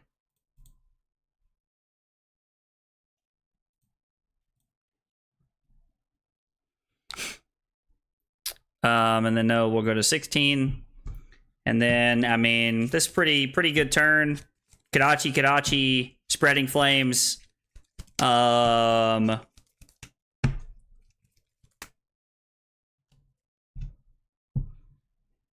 Yeah, this is Kadachi, Spreading Flames. Blaze Headlong, Fai.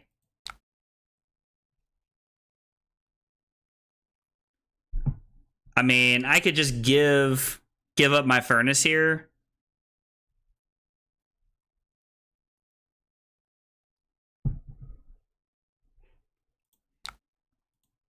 I think this is fine. I'd rather lose 1 block than 2.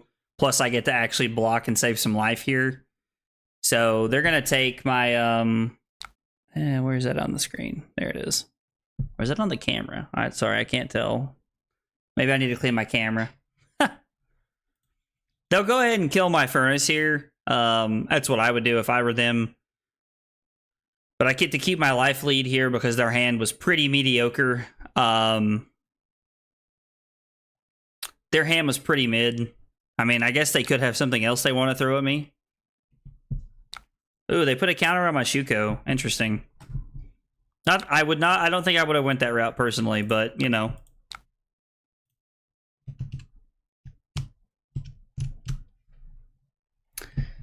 Not saying that by any means everything I do is correct all the time, just that as a card player, I would have went the route of killing my Furnace.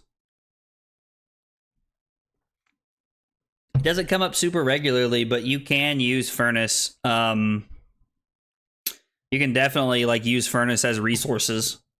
You kind of like get into like that weird like Redline Dromai style of play where you're like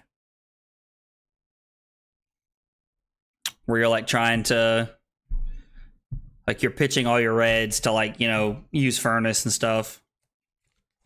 Definitely not how Fai wants to play, but you can do it in a bad spot. Now, it is worth noting that Spreading Flames is just a 1 for 4 here. Like, Spreading Flames is not impressive by any stretch of the imagination, but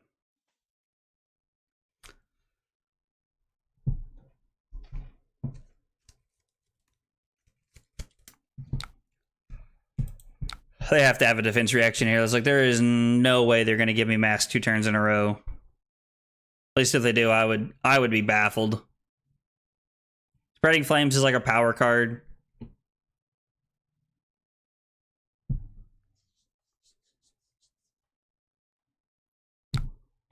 Oh my gosh, they did. Wow.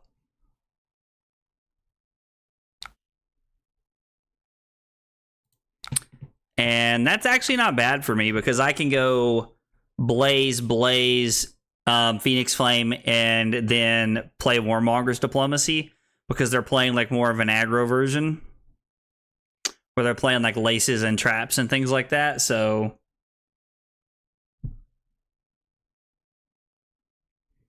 and obviously I'm going to name War because Warmonger's Diplomacy. Naming War doesn't hurt me in any way. Rise from the Ashes aren't in our deck, so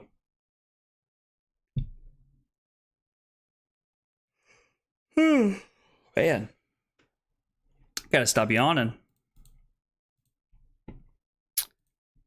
Head to a lady. Sounds like something I do.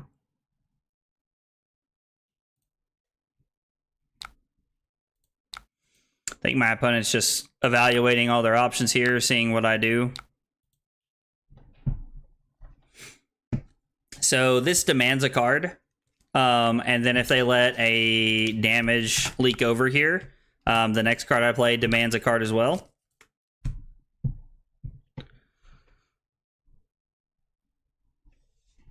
Okay, so this is just a block 3. I don't know why that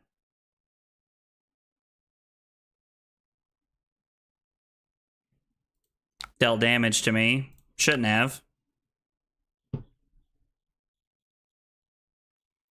So now this is going to be for 2, and they either have to give me Trench or a card here. They have to give me something in some capacity here. And then I'm honestly just going to name Warmonger's Diplomacy here. I'm just going to play it. Like, arsenaling it doesn't seem that good. I'd rather have, like, I'm in the driver's seat. I'd rather have a turn where I can use my snaps to play 2 offensive cards, as opposed to having to use snaps to play an offensive card and then Warmonger's Diplomacy. And they've tried to keep as much of their hand as they can this turn, so I think playing Warmonger's Diplomacy is going to put us in a good spot. I'm hoping that this puts them on an awkward spot, that they have like a pump they need to play or something that they want to do.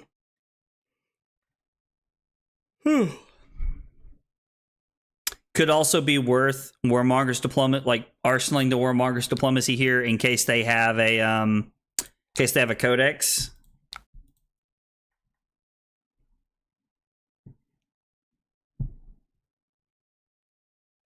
Also have 4 equipment block left.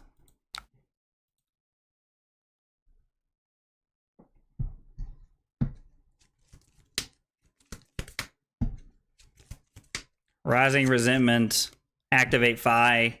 So pitch Soul, so play Rising Resentment, or go Kodachi, Rising Resentment. No. Play Rising Resentment.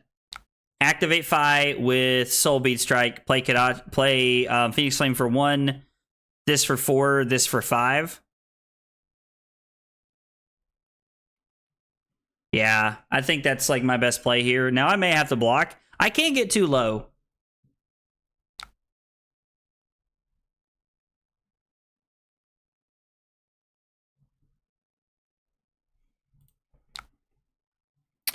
So this is for 6. So if I go Soul Bead Strike, Mask Furnace here, I can go Kodachi, Blaze Headlong, Snap Breaking Point.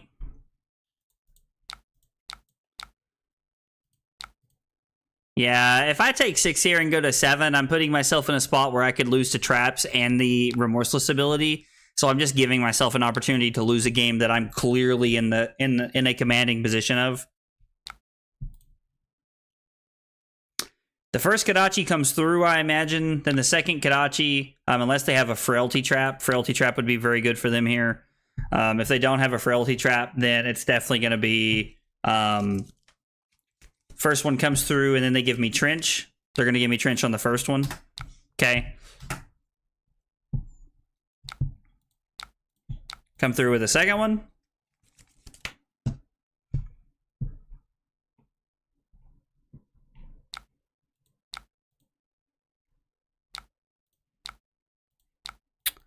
This might end the game. I'm not sure. Could end the game. Depends on what's in their hand. If they have 1/3 block, this ends the game. If they have 2/3 blocks, it does not.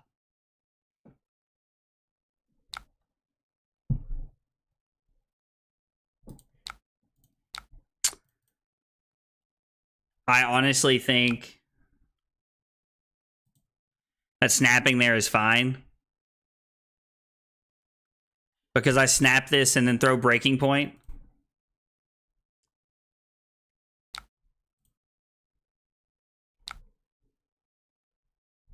Okay. So you play Frailty Trap to cover that up so you don't die, and then you die to this? Like, you have to have a sink below here. Like, even a trap from your arsenal, just you die. Like...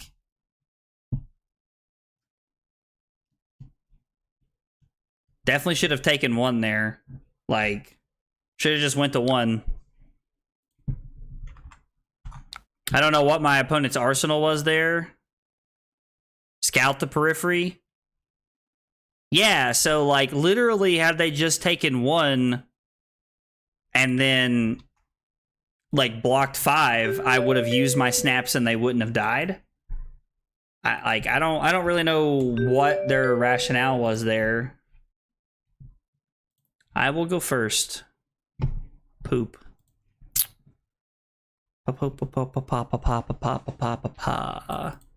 So, sink below. No, why did you leave? Boo. That's right, dab on him, Ben.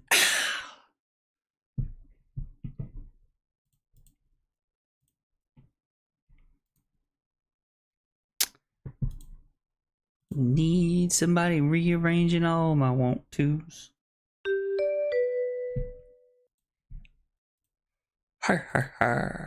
Bolton again? We had a lot of Bolton tonight. I mean, we had one of them leave, so we only played against one Bolton realistically, but who knows? We'll run the same game plan we have been. They call him the wall because nothing gets through? Absolutely. That's right. Decimator Bolton. What? What? What?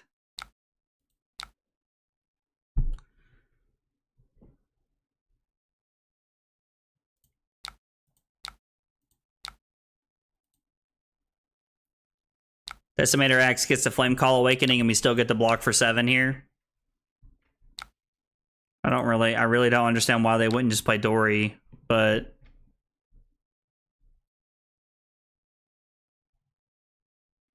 suppose it's not my business to judge. So if the second Rising Resentment hits, we can make our Soaring Strike cost 1 less.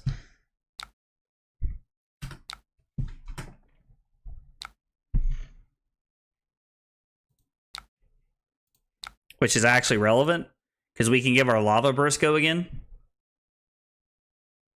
No, Sage. I'm just gonna get the Phoenix Flame here.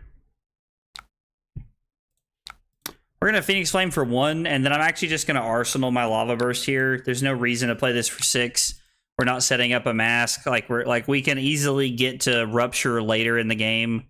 So I think it's definitely correct. And we just got the value off of the play we just made is already showing Spreading Flames and Flame Call Awakening.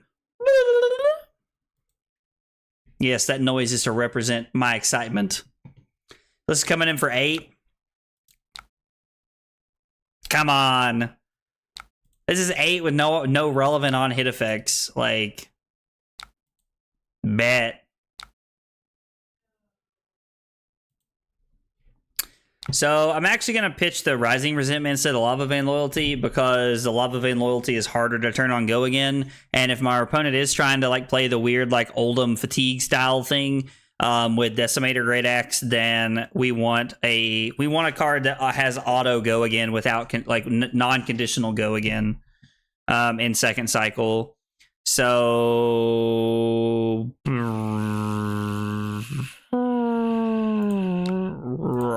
yeah, let's start with Kodachi. Start with the Kodachi. Well, I didn't care for you to watch me play. Spreading Flames. My opponent blocks.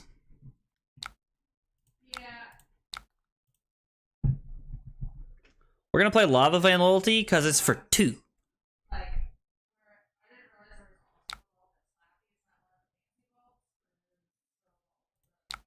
Okay, so that comes. And then we're going to go Flame Call Awakening, get our other Phoenix Flame. Unfortunately, that's not for 4. We didn't really have a way to make that work. I guess we could have not played the Kodachi and gained the extra point, but I feel like Kodachi adds more value. Kodachi adds more value to the chain because it gives us potential for another mask hit. So this is going to be for 3. Our next Phoenix Flame is going to be for 2. This has been a very explosive turn for us. Let's look at this. 1, 3. 1 and 3 is 4, and 2 is 6. 9, 12, 14. Okay, so it's not been as explosive as I wanted it to be, but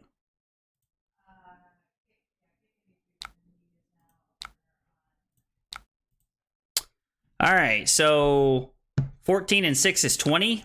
So it's a 20 point turn off of 5 cards. Like 15 would be on rate. This is technically above rate. So, okay, so maybe they are going to try and fatigue us. With 2 Phoenix Flames, they can't fatigue us pretty much ever, I'm pretty sure.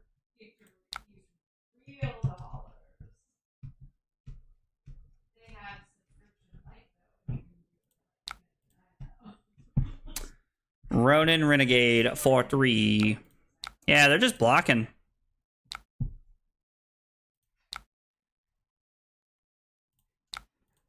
Let's go Brand.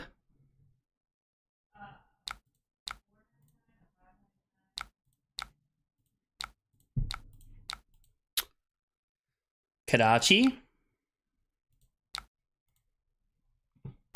Because that was Draconic, we can activate Fai to get a Phoenix Flame. Come in for another one. Our opponent goes to 28, and I'm just going to arsenal my Mounting Anger because it's a power card. Good setup card. Pitch Sink Below and a Still Blade Shunt. So our opponent is setting up for the second cycle. So we just need to make sure we pitch some reds. You can't fatigue Fai. And I'm like, if you think I'm wrong, pick an amount of money you want to bet in the chat, and I'm happy to take your money. So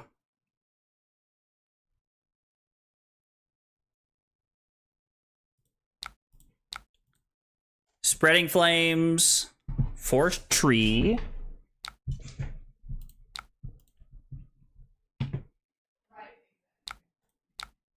Rising Resentment for 2. The cool thing is that if this hits, we get to banish our Mounting Anger, which means we get an extra Kodachi swing this turn. Now, I was like, they'll probably block this because they understand the value of us getting a free card off of it. Mounting Anger for 4. Yo, Diablo becoming a member. Thanks, brother. I appreciate it, man. Means a lot, buddy.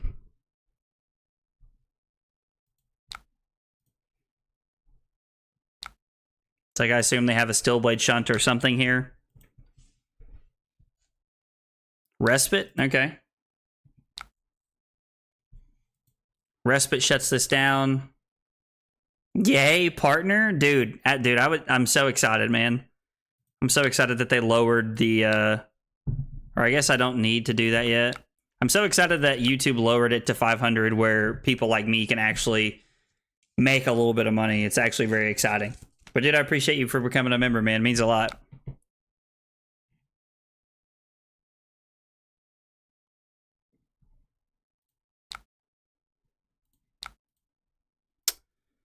And then this Phoenix Flame is going to be for 3. They're giving us their equipment. We need to get that equipment out of the way. That's definitely going to be a key factor in us actually winning this game.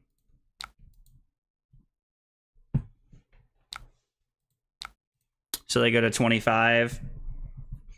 We have our sync belows in just because I thought this was going to be a race. So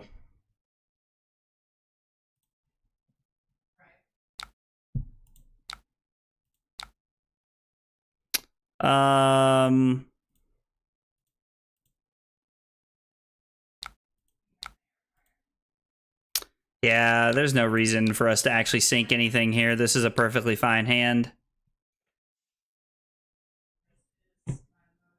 I don't think exclamation point Diablo is a thing, although it should be. I remember specifically asking Diablo what he wanted his command to be one time, and I don't think he ever answered me.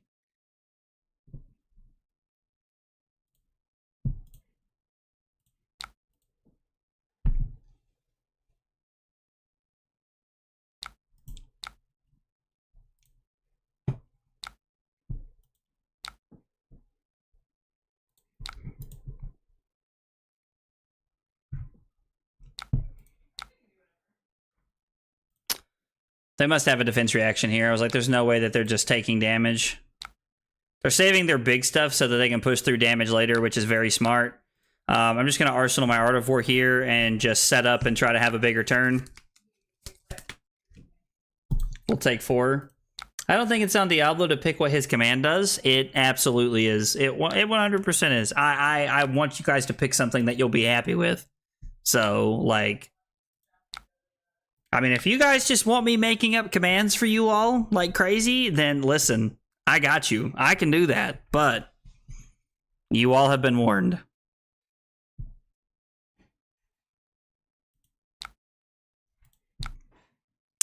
We're going to buff and banish, right?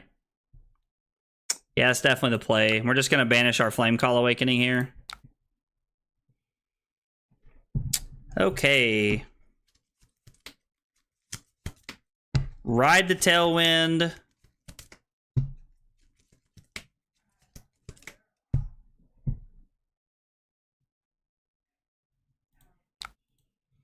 Yeah, ride the Tailwind for 4. Now, this is going to be a pretty medium turn. Like, I don't think there's anything crazy happening this turn.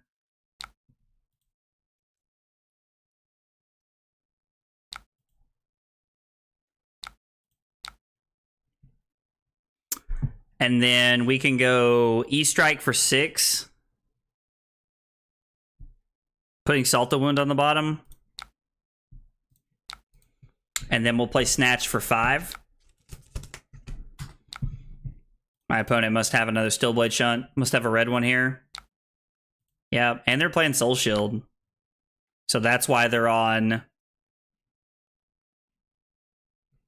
That's why they're on Bolton, so they can play Soul Shield. God, people in these Fatigue decks, I swear. I get so tired of playing against Fatigue. They have another defense reaction. Oh my gosh, that hand was 3 defense reactions.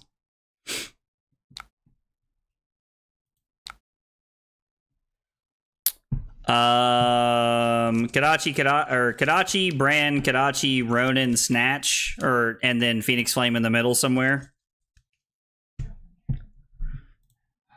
Again, pitching Rising Resentment because it has the playability of Second Cycle, which is very apparent at this point we are going to get to.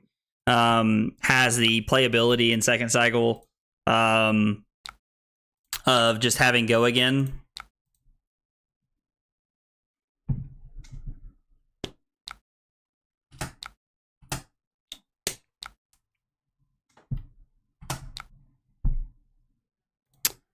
Kadachi for 1.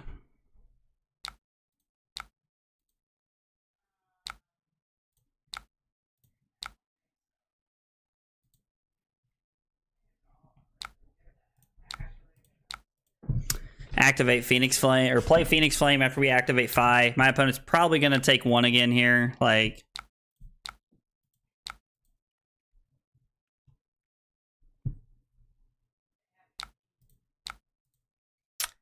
and then this will get another card out of my opponent's hand.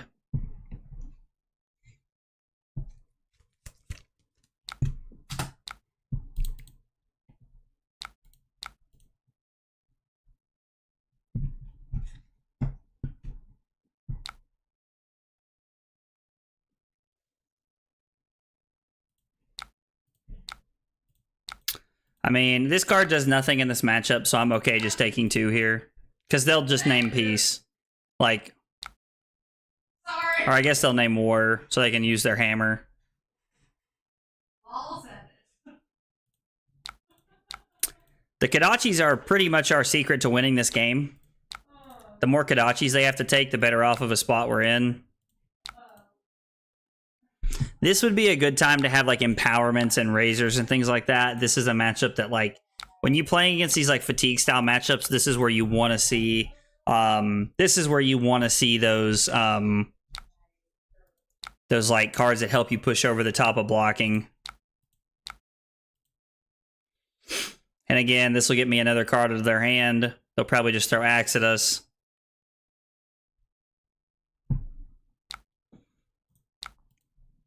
All right, we need to set up a 5-card hand here. We need to find like an Art of War or something cool and set up here a little bit. They're coming in for 7. So if I go to 13 here, my hand is Soaring Strike, Kadachi, Soul Bead.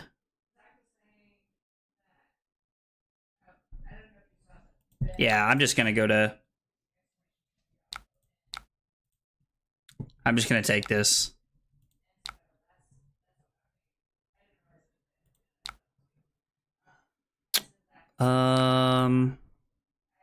Yeah, let's pitch the Lava Vein here. We'll get the Soul Beat Strike out of our deck. Again, Lava Vein is a card that has conditional Go Again, but it is easier. It is an easier condition to meet than Soul Beat Strike in a deck that is trying to fatigue us.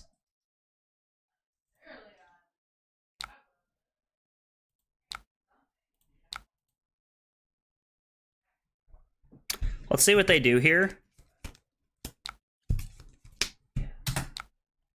Gonna play a defense reaction. Play a respite. Keep a card in their deck. They don't gain any life, but they don't take anything here. And then I'm just gonna play Soul Beat Strike. They'll block this and then throw the Axe at us. More than likely.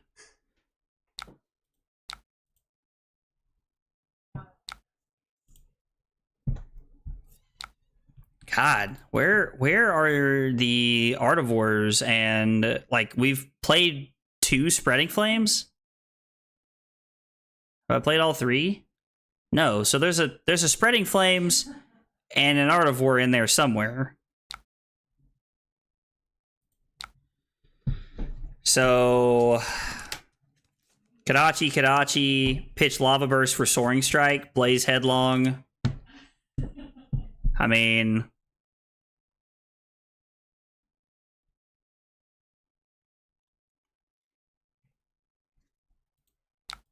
it's a pretty decent turn. We have to go to 9. We're kind of at a point where I'm going to have to block with some of my equipment here. Like, our hands have been what I would call extremely mediocre. And, like, extremely is underselling it, in my opinion, a little bit.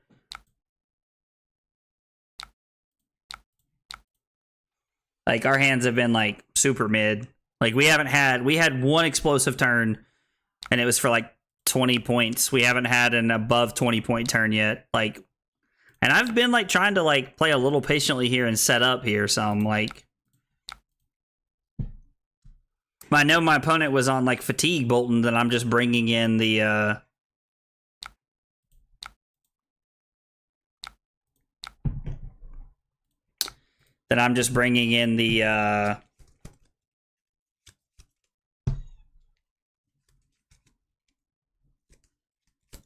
having a stroke.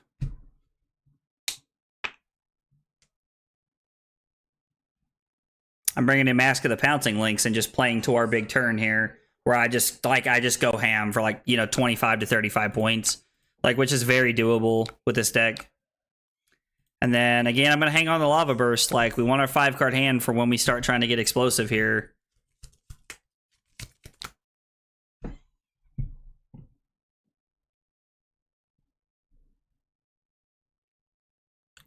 And like Chief called, this ain't it. So we'll play Sink Below, put Mounting Anger on the bottom.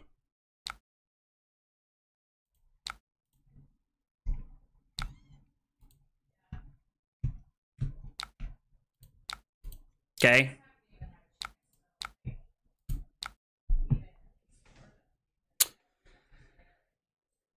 So I could just throw Snatch here, keep my cards, and try to play into a bigger turn.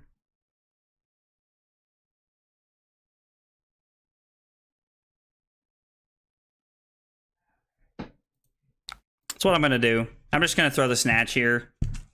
They might give us 2 cards here because they think we're going to snap. Maybe they have a defense reaction. They should still have quite a few of them.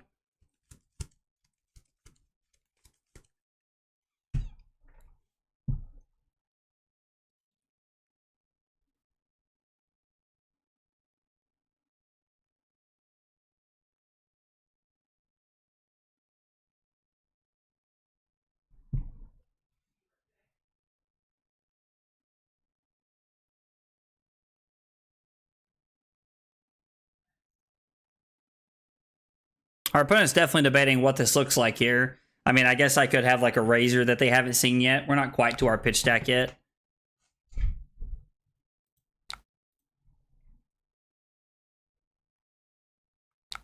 Play Soul Shield. Okay. They pitched a Soul Shield earlier, so there's 1 left.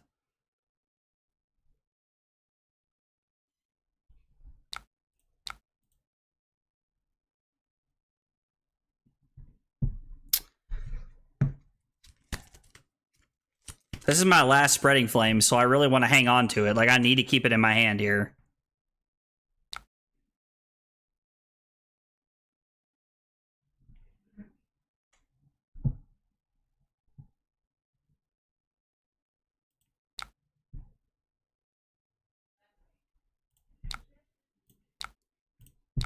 So let's take 1 here, go to 6.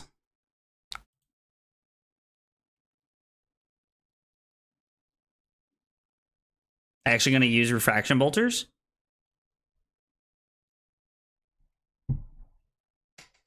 I would be a little surprised if they did here.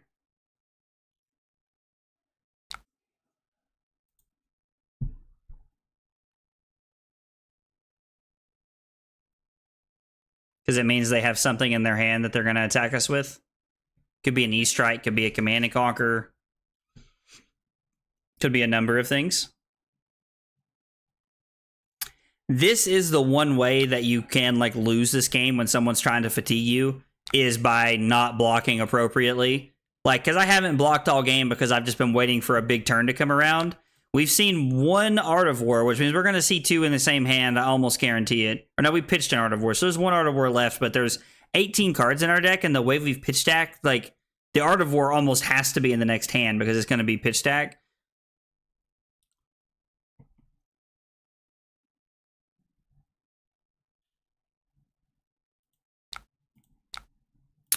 Let's just come in for 7.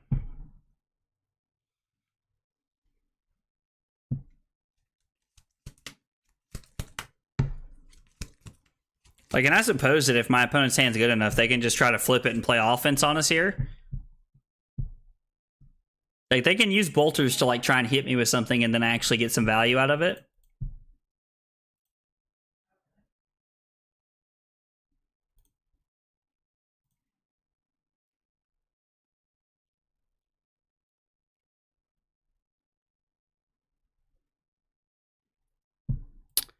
It sounds like something I do.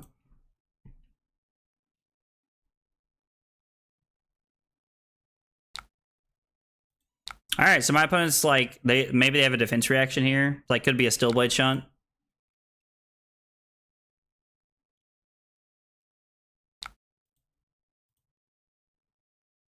Yeah, like we haven't had a draw that's really put on enough pressure here. Like,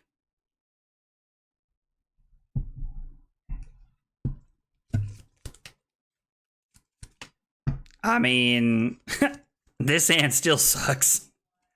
Like, we finally have a blue, and this hand is still, like, garbage.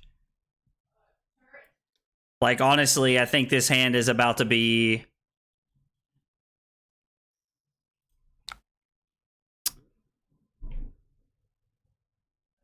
block Warmonger's Diplomacy. Hey! Alexis Gunther, thanks for the sub on YouTube. I appreciate it. Appreciate you stopping by and hanging out. Number 520. So we're going to block 3 here, lose our Furnace. I'm going to go E-Strike for 7 again. We're just going to keep pushing, like, doing what we can here.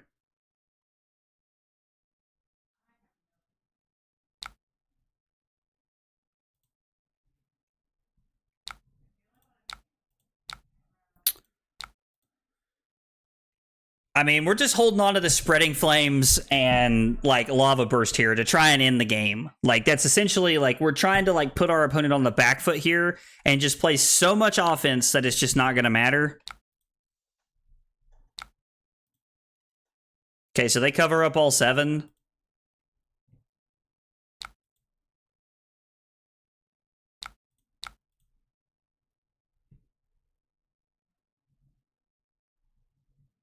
I have no clue how we're not back to pitch stack. Like, feasibly makes 0 sense to me that we are not at our pitch stack yet.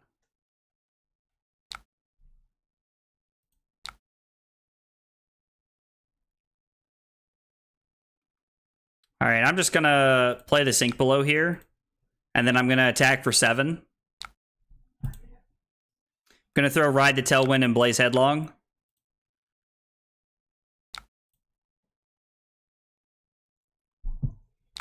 Okay, so my opponent goes to 20.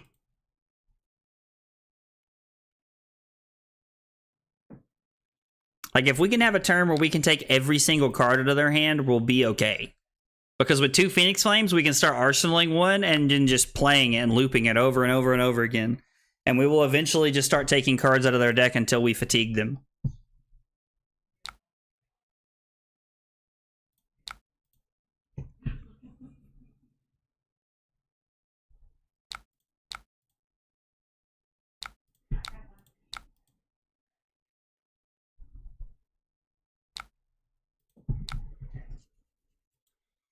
Must have a 0 for 4 here.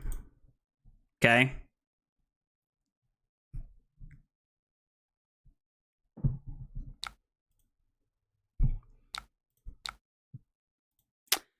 So they cover our turn up again, and we're just going to pass. All right, this is the turn we wanted.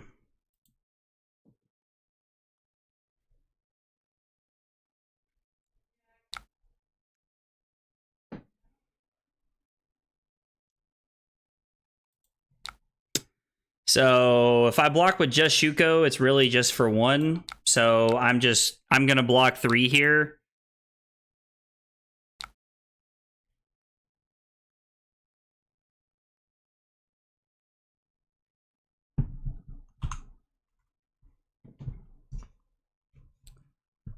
I need to block with just Shuko because I can take 2 because it's non-equipment card. It's non-equipment card, and I wasn't even thinking about that, so...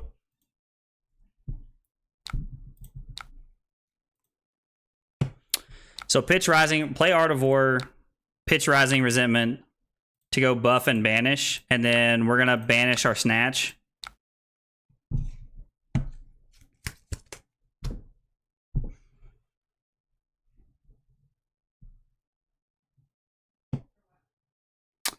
So if I go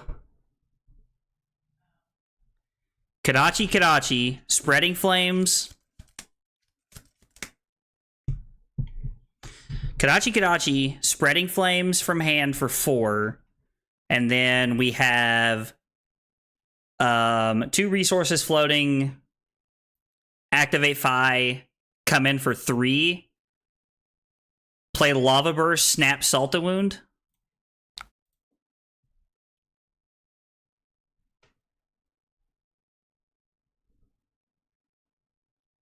My opponent will take the Kadachis here. Like, almost assuredly.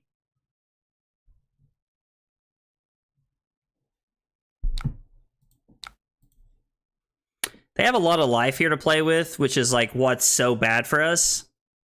Like, we haven't had the draws this game that put on pressure. And so, like, now we actually will lose this game because we don't have any way to, like, keep them on the back foot.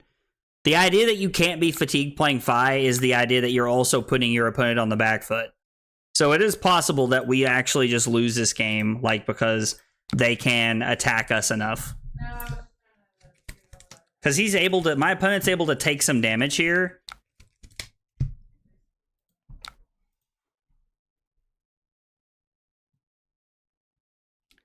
I should have one more yellow Stillblade Shun if I'm not mistaken.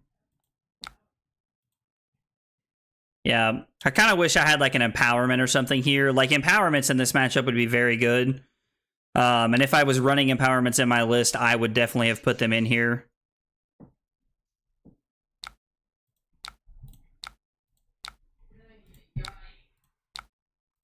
This is for 3. This will get a card out of their hand, more than likely.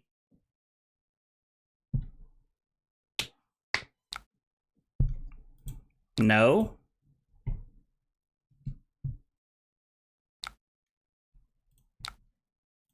Color me surprised there. And then I'm going to snap and Salta Wound this.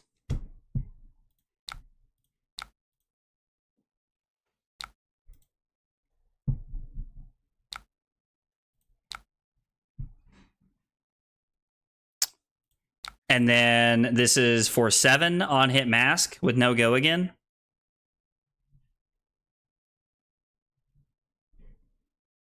Shoo. I mean, this was a really good turn. Had we not had to wait the whole game to do it, then we'd have been in a much better spot. So my opponent's just going to go to 1 here.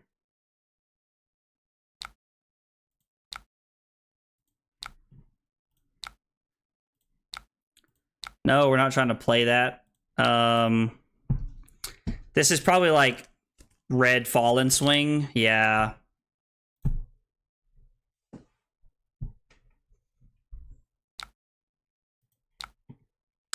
This is for 10.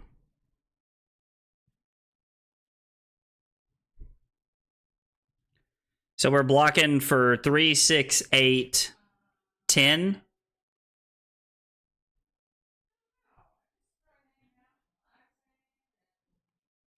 Three, 6. Put this one up front, it gets cut to 2. Or it's put this up front and it's 3, 6, 9, 10. It's 10 either way. It doesn't matter what we put up front. We get to block all 10. Now, the fact that they get to take all of our cards out of our hand is really important for them. If they ever have an off turn, if their next turn is weak, we can kill them. Because they've made the mistake of giving us putting themselves to 1. Like, and this hand is great. I need to be able to block with like 2 cards here.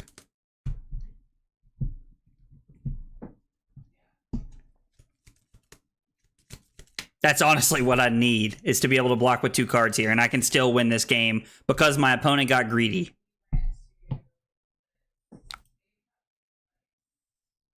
Are they playing things that pump here? Like they're playing blue overpower.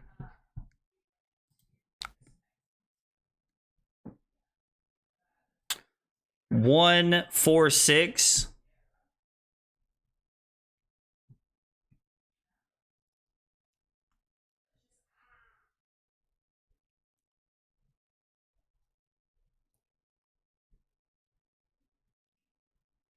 Block 6. And then I can go pitch mounting anger to go +1/+1 if I need to.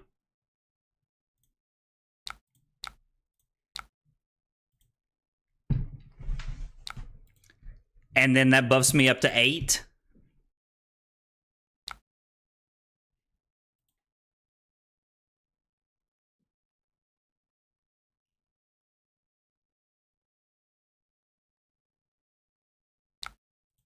Okay.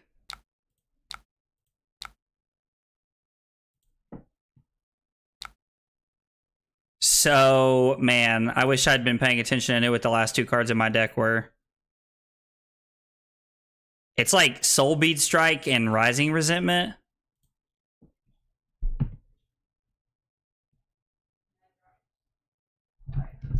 So if I go Artivore for...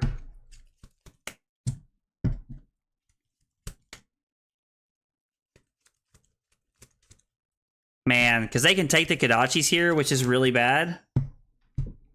I think that last Sigil did me in there, even with my opponent being greedy.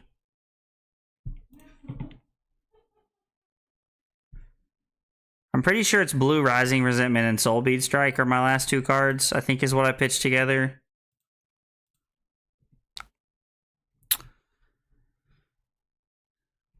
So if I go +1, banish, and draw...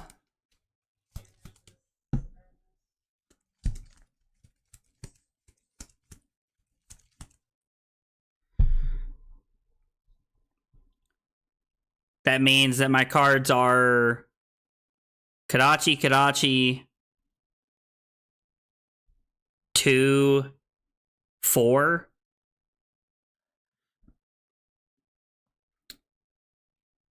Take, block, keep 2 cards and then kill me.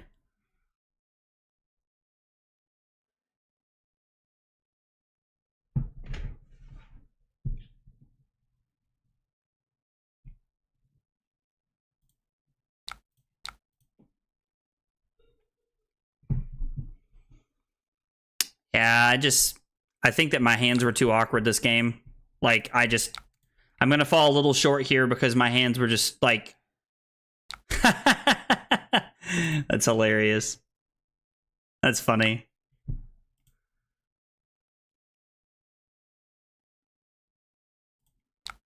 Good game. Rematch me. You can't beat me again.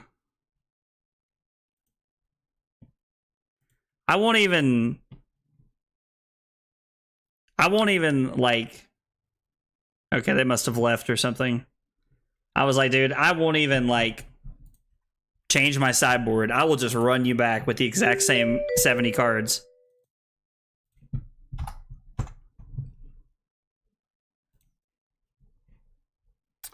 So, I lost a game that I probably shouldn't have lost, if I'm being honest. Like part of that is probably on me. Like, I probably just played a little too lack of setup early on. Like, I arsenaled my Artivores when they came up. I arsenaled 2 of my Spreading Flames, or like I arsenaled a Lava Burst and hung on to my Spreading Flames as long as I could. So I feel like I tried to set up. I don't know. Like, my draws were kind of awkward that game. So I don't know. I don't know what, like, looking like, I'm gonna have to go back and watch that game and think about what I would have done differently there for sure. Bring in Command and Conquers and I guess a Breaking Point as a way to play aggressive. And we'll just run 60 cards.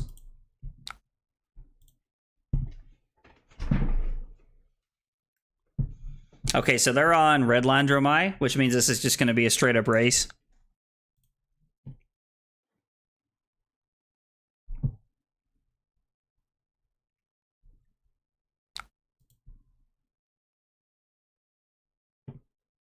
Oh, I like how it shows the ash below it. That's fun.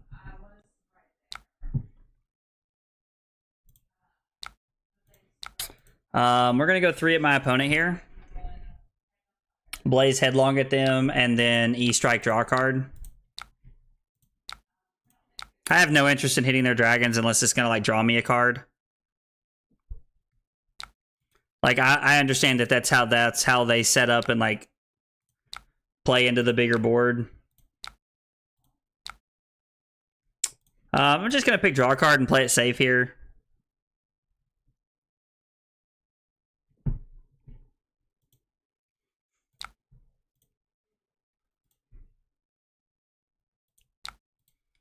I mean, if they want to give me an extra card, like my card that I'm gonna arsenal kind of sucks. That sucks even worse somehow. So I guess we'll put the Lava Vein Loyalty in my arsenal here. Man. I mean, that's fine, Budro. Like, I assume you're taking the Blaze Headlong here.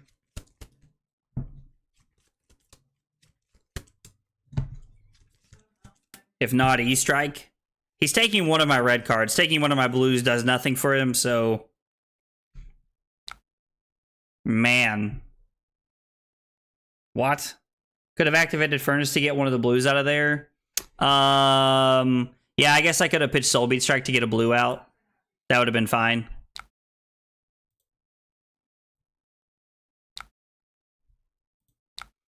I'm just going to take 3 here. We're going to block the Caloria. But yeah, Billy, you're absolutely right. I definitely could have activated Furnace there to get a blue out.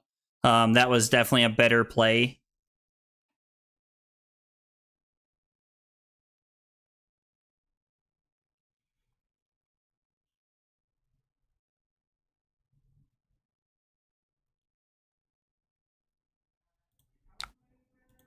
Let's block like this. This is like a pretty solid way to block here.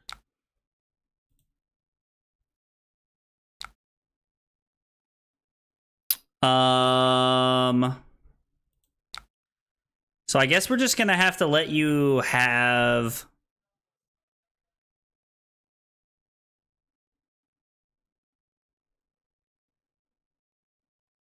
a card here. Guess I'm just gonna go to 33 and give you a card. I wasn't expecting you to play another Caloria, just wholeheartedly. So well played by my opponent. So we're gonna go Kadachi, Kadachi.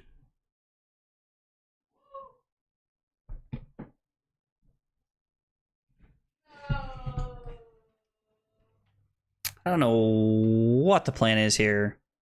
We go Kadachi.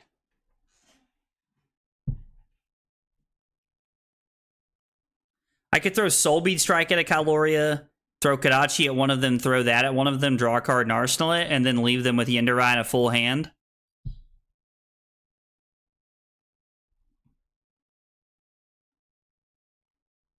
Man, there's just like no way to really get a Draconic Chain Link going without using snaps here, is there? I mean, I could Phoenix Flame for 0, throw this at one of those, and then like I'm just like, my hand just kind of sucks.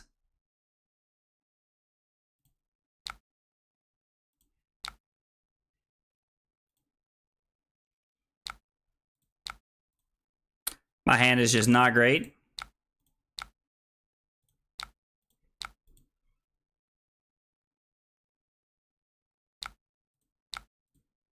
That gets go again because of this, and then we're going to throw the Lava Vein Loyalty.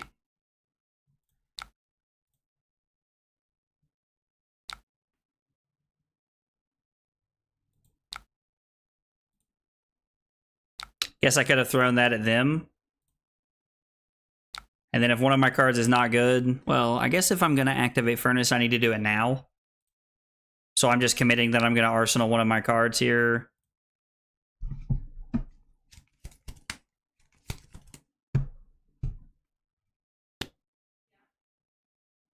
Probably just taking whatever they do and taking a giant Art of War turn here. I imagine that's the play from where I'm sitting currently. Okay, they come back to 33, 31. They attack with the Ender Eye. Just going to take 3 here. Curious to know what they were going to do if I had a popper there.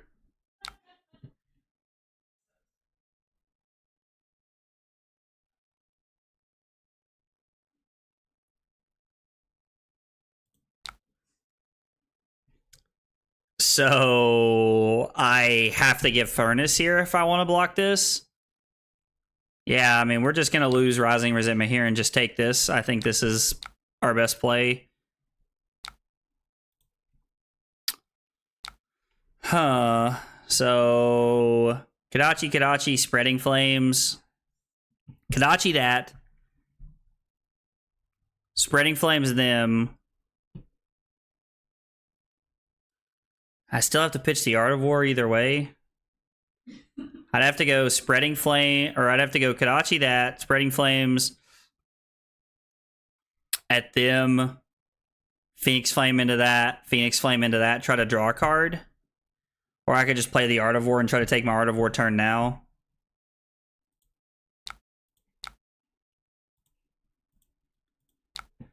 Let's buff and banish. We'll banish the Phoenix Flame here. Pretty rewarded for our decision here, I would say. So we get to go Spreading Flames, Rising Resentment, Phoenix Flame, Lava Burst. I have no intentions of hitting the Ender Eye. The Ender Eye doesn't scare me.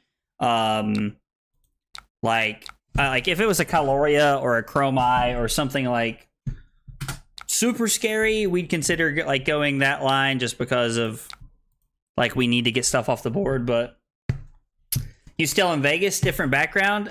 No, so I moved my setup around. I'm in my house. No, we got back from Vegas yesterday, man. It was a long day yesterday, but we got back finally. So you and your wife make it back yet, or are you guys still in Vegas, brother?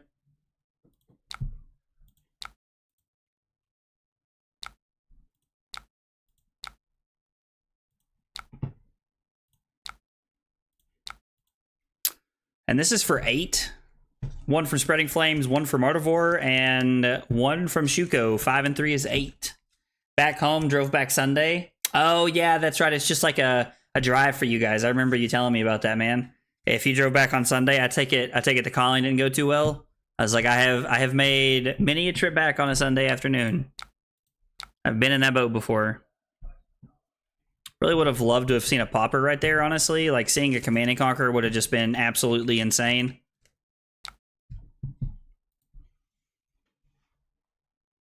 Two, and 1. Okay. What did the draw come with? So play Asvalai, play Flame Call Awakening. I'm just gonna take 3 here. Beat True, Dromai, lost to 1 Fi, 1 Lexi, draw 1 Bravo. Okay.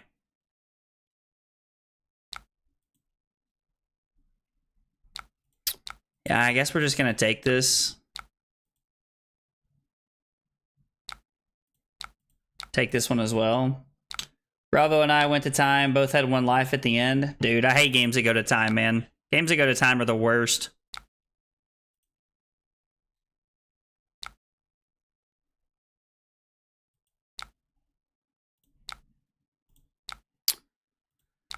I'm going to block 4 here because we have a pretty decent hand to combat their board. We get to go Kadachi. So 2 Kadachis at Calorias.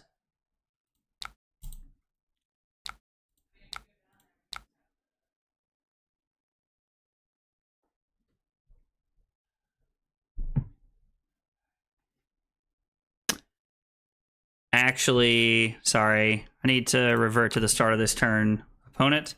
So we need to kill Asvalai with the brand.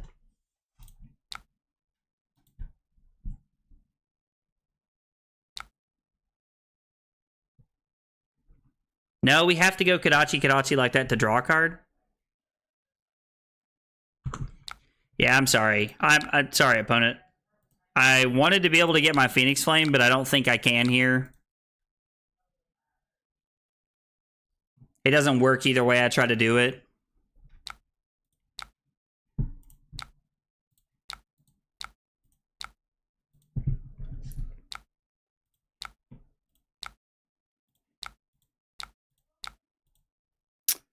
Let's kill that. Let's get a mass trigger here.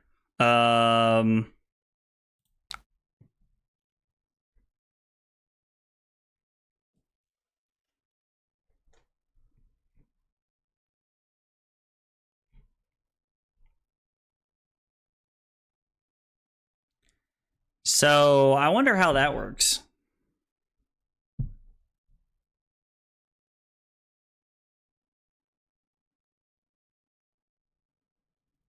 I guess I could just get Phoenix Flame and throw it at them. Come at them for 1. They go to 15, and then we'll throw our Snatch at them. I mean, like, we're 1 popper away from, like, ending this game, basically. Like, we only have 2 Command and Conquers in our list, but if we happen to draw either one of them, we're just going to end the game, because, like, it'll shut their turn down almost immediately, unless they have a Lost in Thought. Now, Lost in Thought would be very good for them.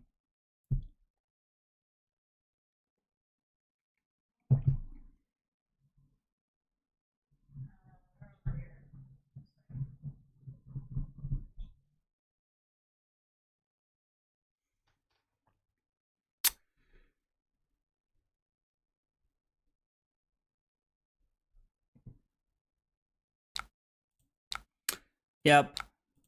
They block it out. We're just going to pass, go Snatch, then Soul Beat Strike. I mean, this is not a bad turn. Like, this is a good turn, but, like, we're just not getting the value we need to this game.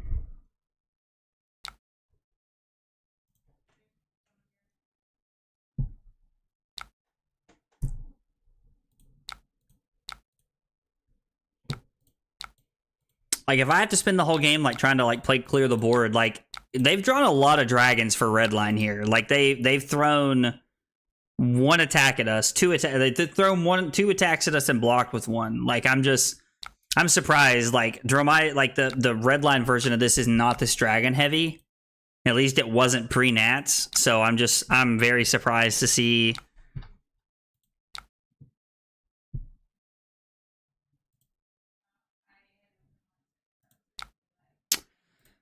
Let's hit an Ashwing here. I guess we'll just play cleanup.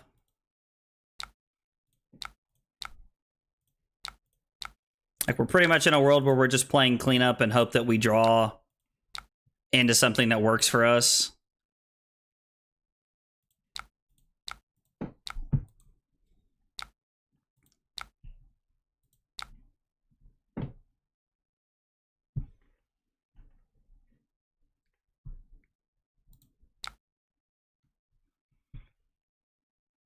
Well, wait a second. How many Draconic Chain Links is that? 1, so this would be 2, so this would be 3.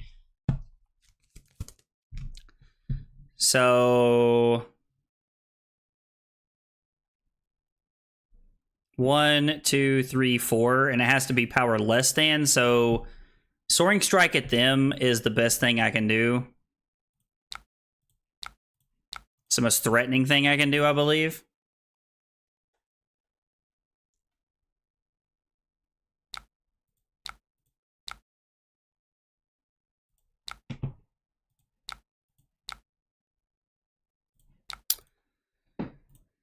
I mean, I'm probably just supposed to Arsenal that, truthfully. Yeah, let's just Arsenal this. I know my opponent's probably cussing me because I've taken back 20 things right now, but this is why I'm playing classic constructed games, like, and not request undo CC games. I'm just straight up testing this. Like, I just want.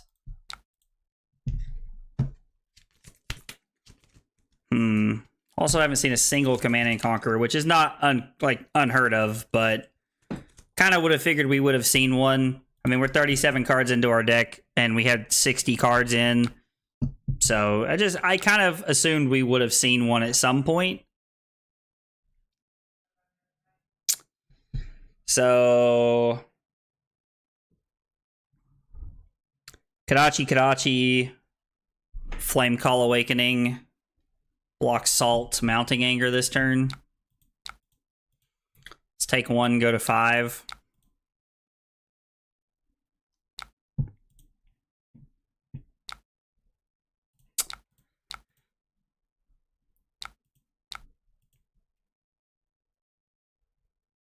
mean, we might just be dead this turn. I really think you should have cleared the Yindarai much earlier. I mean, it's possible that's the case. I've played a lot of Fai into Dromai, and I've never respected the Yindarai.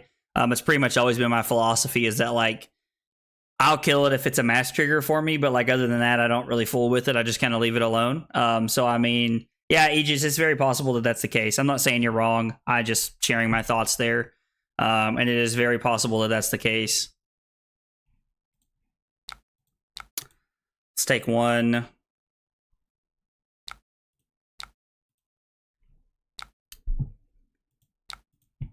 We'll go to 2 here.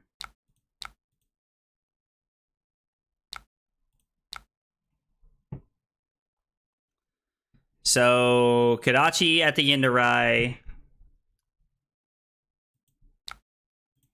So I guess, I mean, it's probably too late now, but I guess we'll try and get it off the board now.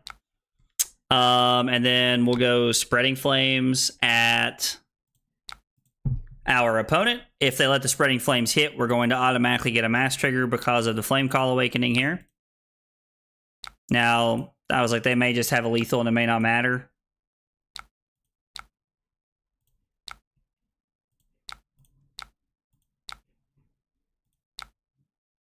Okay, I've made a fatal mistake. Oh, I banished it earlier. That's why I couldn't find it. So, yeah. That's definitely going to cost us the game.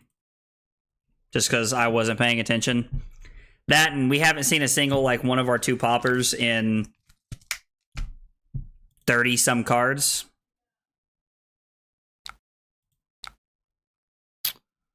Yeah, we'll block here. We'll go to 1 off of the Azvali Arcane. I'll give up Breaking Point here.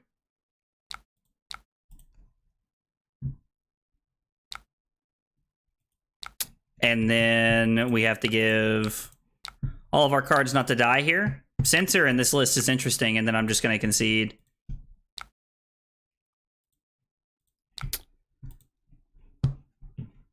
Yeah, so I mean, maybe if we clear the Yindarai earlier, maybe I win that game. I don't know, like, it's possible. Like, I'm trading 1 point of damage for taking it. Like, I'm trading 1 Kadachi and then a 3-cost attack to be able to take it all out of play.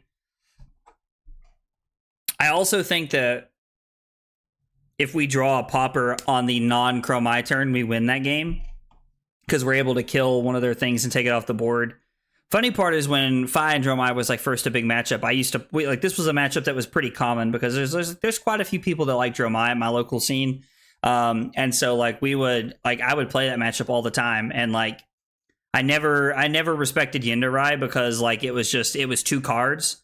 And it was 2 cards where one of them didn't count towards a mass trigger. And I always hated that, so I just always left it alone. I know very little about this matchup, to be honest. Let's bring in Sink Belows. Maybe Reinforce the Line's good here. Maybe we want... If we're playing defensively, we probably want Commanding Conquerors, which means we can cut these cards, and maybe we just play the 61 card special here. I like Sink Belows and Reinforce the Lines, and I also like Commanding Conquerors because it allows us to block with 2 cards and then just throw 6 back with a relevant on-hit effect most of the time, so...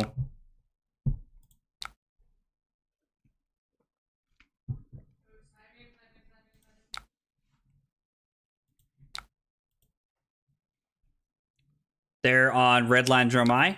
Or, not Redline Dromai. They're on, like, the more aggro version of Azuri.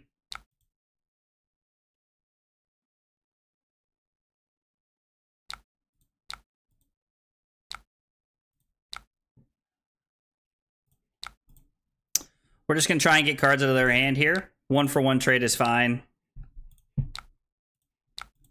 Let's see if they give us a card, like 2 cards here. They give us our last 2 cards to be able to stop us from drawing an extra card. They're keeping the card that they want. Arsenal Brand.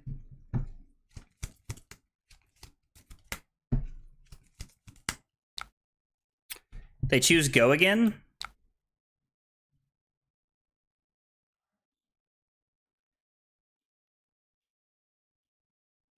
Gonna wait and see what they do after this. And this is why. This is why we waited. We get to block 6, throw E-strike for 7, and then pass. So 13-point turn, which is like the rate that you want to be at off of 4 cards. Any lower, and it's considered a below rate turn, which you want to avoid if you can.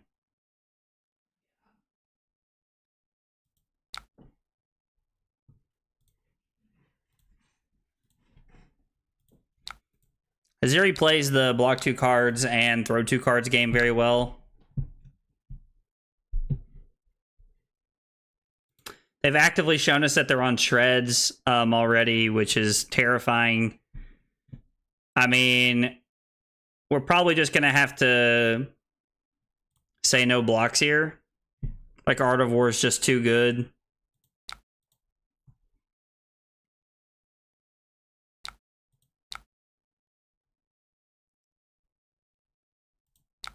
God, they got an Art of War off the top? That sucks. I mean, it's the downfall of playing with random cards. Buff and banish. We'll banish Salta Wound here.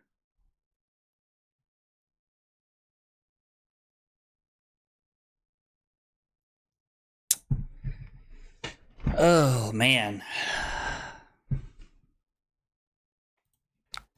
Draw garbage.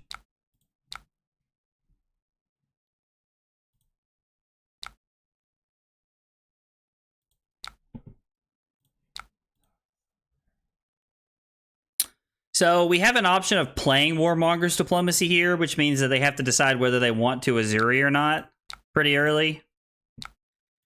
So I could play Warmonger's Diplomacy and pass on my Art of War. I could also just go Kodachi Mounting Anger into... I think we're just going to do that. I think I'd rather play to the Art of War that I have here.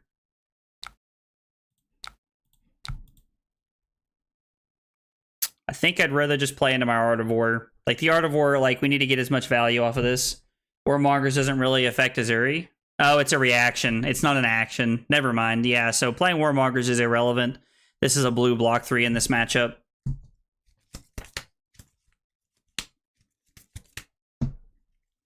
I was like, they have to decide if they want to give me their last 2 cards or not. And then this is for 2. Put our opponent down to 32 and pass. They have no turn, or if they do, it's a pretty weak turn, so...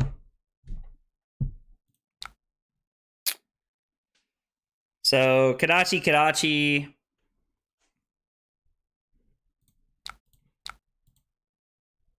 Soaring Strike.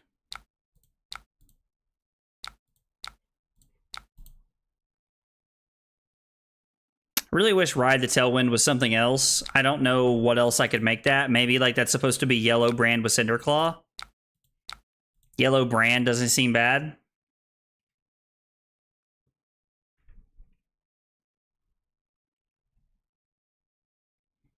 Give us Black Tech and a card from hand. Oh, Lord. Just destroyed my back.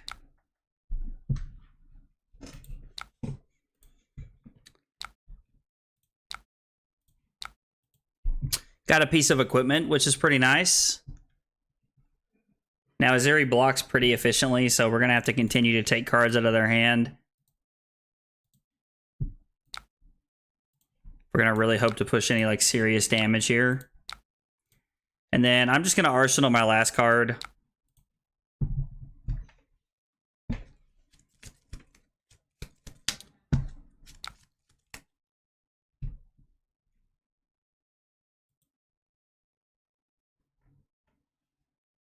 God, what is this for 10?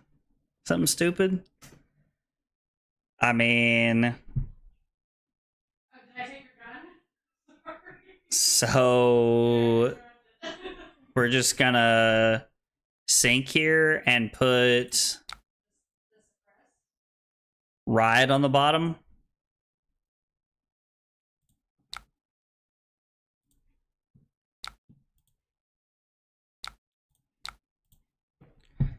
I mean, it's at least a 0 for 4. So if I go Kodachi, Spreading Flames, Brand, I can... Yeah, so Kodachi, Spreading Flames, not Brand, Blaze, into activate Fai, into Snatch. Pretty decent turn. Not a bad turn for us here.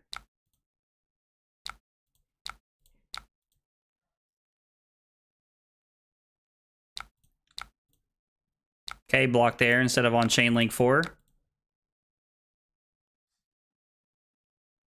Or on Chain Link 3.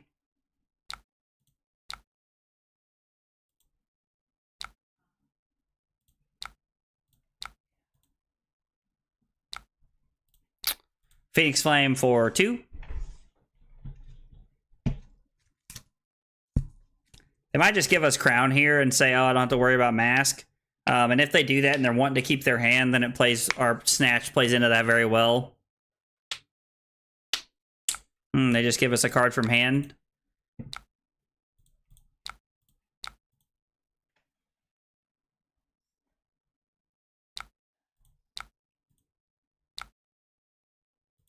Okay, so they keep their last 2 cards and give us that. I mean, and that's fine, because we drew a pretty good one here.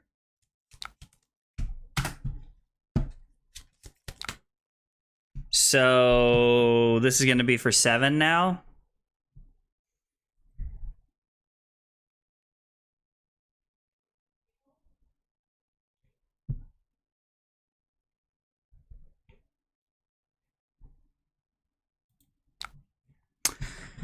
So if I give... They see me. So if I go Rising Resentment and Reinforce, I take 1, go to 24, lose a card off the top of my deck, which means I'm only up 1 card on them at that point. And from there, our turn is Pitch Warmonger's Diplomacy to go Kodachi, Snatch, Arsenal, Spreading Flames, and try to set up. Seems fine.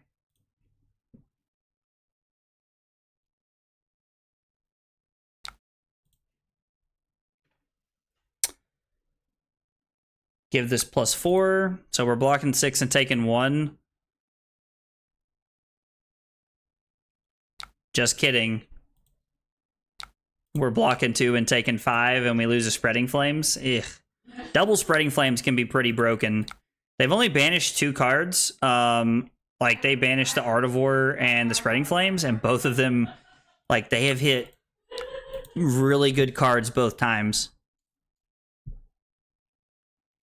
Which means they can probably use their black text pretty aggressively here now, considering they have 2 silver. Because I know that sometimes the Assassin like games go such a long time. Like, they play in such ways that like they never get their silver.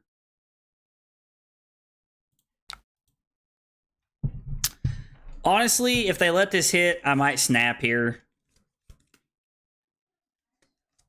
Like, if they say no blocks, I might snap this here because it's 2 cards, and I haven't activated Fai yet. Okay. All right.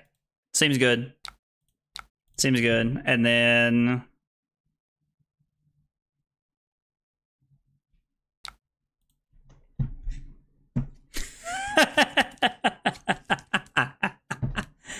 Oh, man, it's so funny. So, good news is that we can go Snatch, Reinforce the line for 6 here. I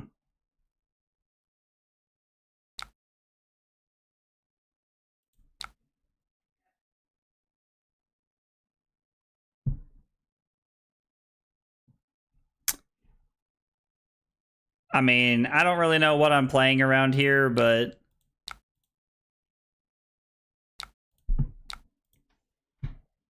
I mean, our worst hand here is that we get to keep...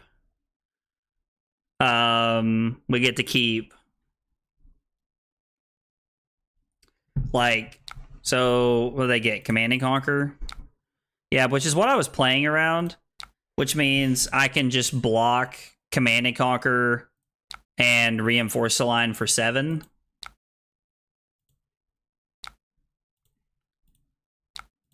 And then I just get to throw the Snatch for 2.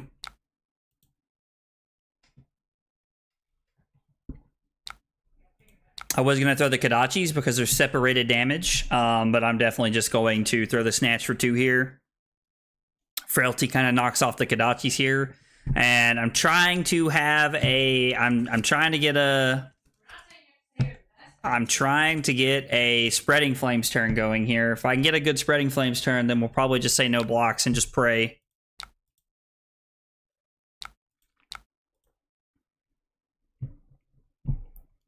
Well, Chief called. This ain't it. I mean, this isn't a bad turn because I can go 5, then 7.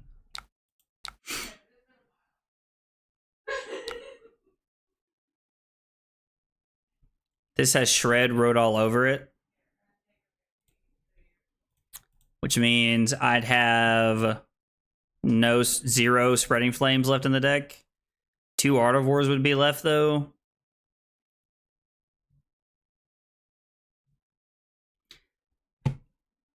Part of me wonders if they're just trying to use black text here and they don't actually have a Shred.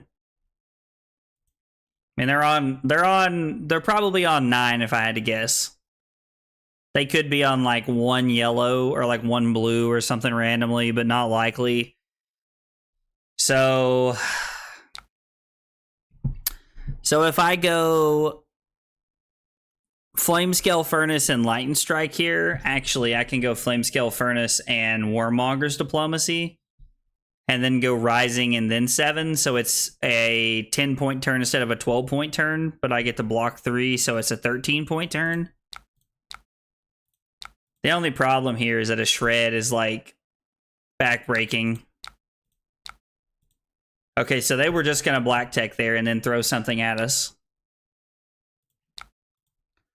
All right, well, we made a good decision on when to, on blocking there. They have 4 equipment block left, and we have 5, and we're up a point, which really means we're up 4. So let's come in for 7. I'm hoping this will get a couple cards in their hand, and their hand can be kind of mediocre. If their hand is like super mediocre, then it makes our Spreading Flames opportunity like way better. And it's hard to have a big hand against this deck. Like, Azuri is very disruptive. Okay, so they still have 2 cards in hand. They did not put a card on the bottom.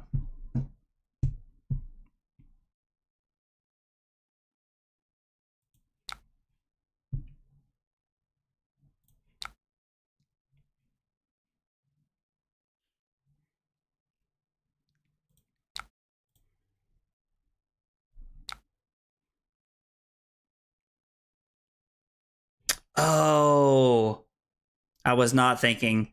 I definitely should have went 1, 2, 3. Yeah. Let's hope it's not a Command and Conquer. I lose all hero abilities? Is that what that said? Okay. So I can keep my Spreading Flames there if I want. I could pitch Sink Below to play Artivore and try to have a turn. Like, and try to, like, have a bigger turn here. Pitch Sink Below to play Artivore, going Banish and +1. And then my best draws are 0 and 3 and 3, like a blue and a 0 cost 3 attack.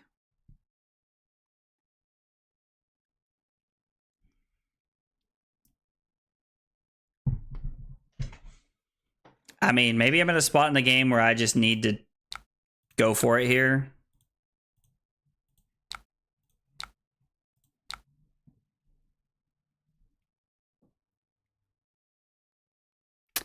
So Kadachi, Spreading Flames. I can't activate Fai. So it's Kadachi, Soul Bead Strike, I suppose, is the best play here.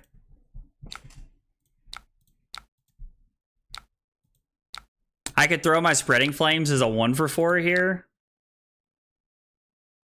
which is like super bad.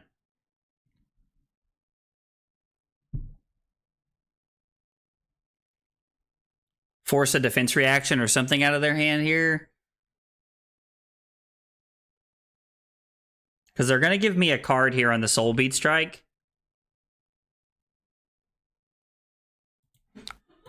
I think I'm just supposed to throw Soul Bead Strike here. I don't know.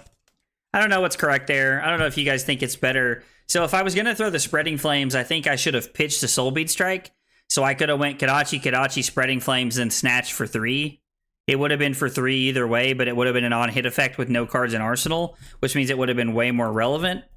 So, like, if I was going to throw the Spreading Flames, that's what I should have done.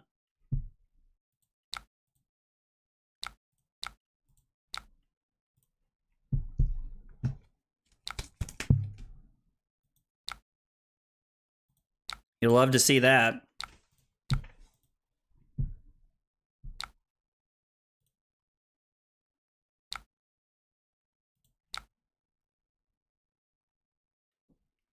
I lose all hero abilities.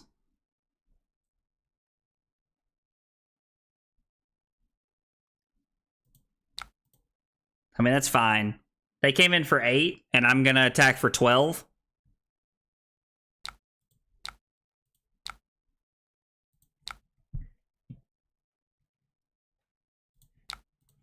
Right, because there's no world where I'm going to play Spreading Flames here. Because Spreading Flames is 3, 6, 9, 13, so it's technically 1 more point. But I can't Fai or do anything with it here.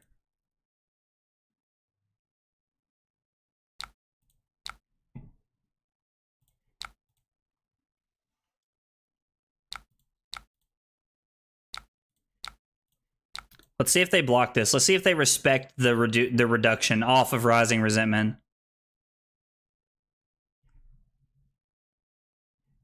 They do, actually. Interesting. I would not have pegged that there. I mean, if I get to, like, you know, turn a 1-for-4 into a 0-for-4 there, that's pretty good. We're just going to pass.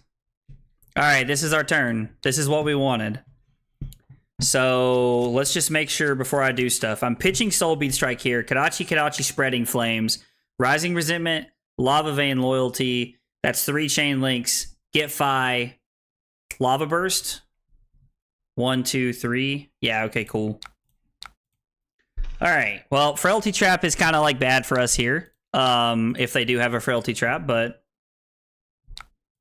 I don't really know. I'm going to be honest, I don't really know if Azuri runs Frailty Trap or not.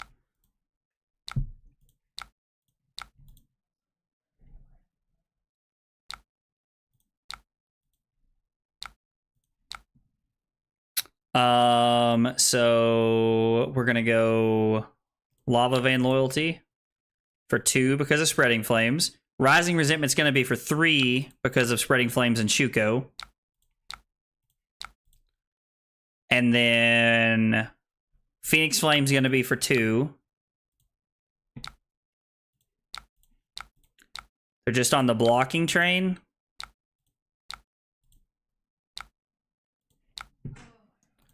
And then this is for 6.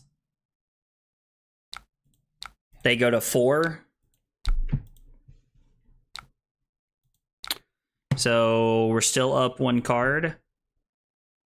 Kadachi, Ronin Renegade, Blaze, Phoenix Flame Blaze. Maybe Arsenal Ablaze, depending on what their hand looks like when we get to our last card. Like, if it won't kill them, maybe we're supposed to hang on to it and set up a bigger turn. They give us a card here. I think they're going to have to give us equipment this turn. Like, I think they're going to have to give us equipment this turn.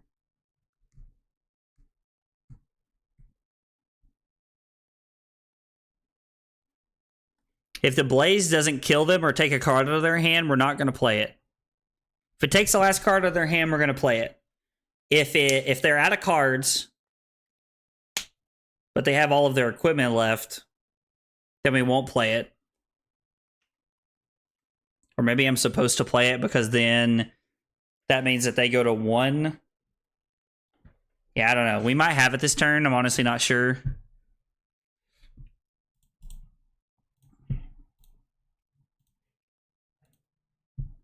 Just depends on like what cards they have in their hand. So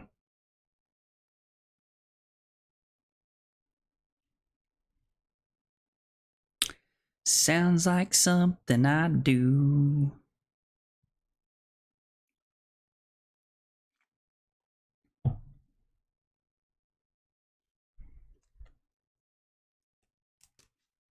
I wonder if I need to like refresh or something. Typical Talishar.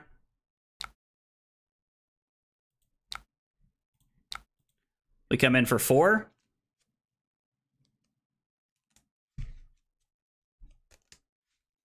Crown of Providence and a 2-block, I assume.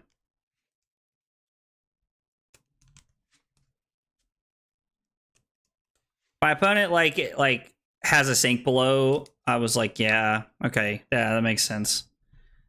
Ooh, interesting that they're on Nimble Strike now. That's like what Aziri's on.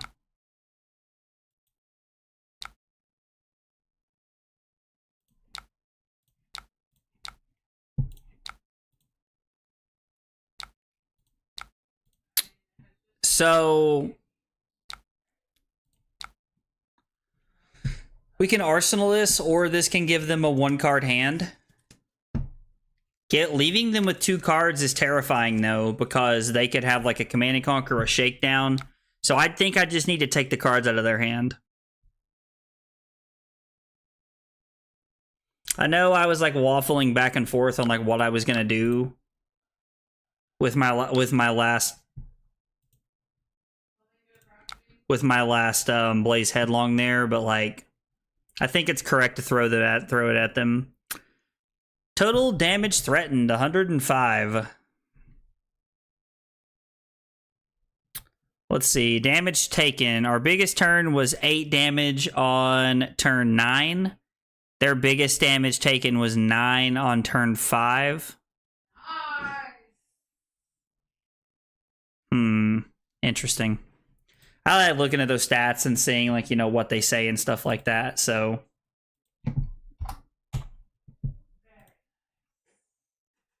All right, well, guys, that's it for tonight. I appreciate y'all coming by and hanging out. 5-2 is not a bad record. I honestly think that Fai is seriously back on the menu. If you're a big Fai fan, I think you should really be thinking about what Fai is going to look like. I'm not saying that my list is the end-all, be-all, but I do think that Fai is like really in a good place and back on the menu. And I think that there are tools that we have been given to combat Lexi and, you know, Azalea, and like, you know, if people are playing Viserai and like other decks like that. So I am intrigued to see how Fai does moving forward. I'll probably be testing quite a bit of it and checking in on it to see how it's going. One other thing I wanted to mention, this was my first stream as a YouTube partner. YouTube lowered the you know, it's kind of like partner light is what they're calling it, I think. And so I now have the join, like the member option. So I set a couple of those up, you know, like you guys being here and watching the stream means a lot. And I just appreciate you guys supporting me that way. But, you know, if you guys want to do a little extra and you really like my content, you want to support me that way, you know, look at becoming a member. There's a $2.99 button version, and that gets you access to content early. I'm going to start making it to where members get access to the videos a day early. If I can make it that far out, I'm not sure exactly what all that looks like. And then there's like member only responses that you can see. And then at the $5.99 version, there is member only content. Like I'm going to be making member only videos and member only like community posts and things like that. Like just kind of talking about what I'm doing and what I'm testing. It's going to be designed specifically for members only. So if you like that kind of stuff and you want to see more of that stuff, be sure to hit that button. It means a lot and I appreciate it.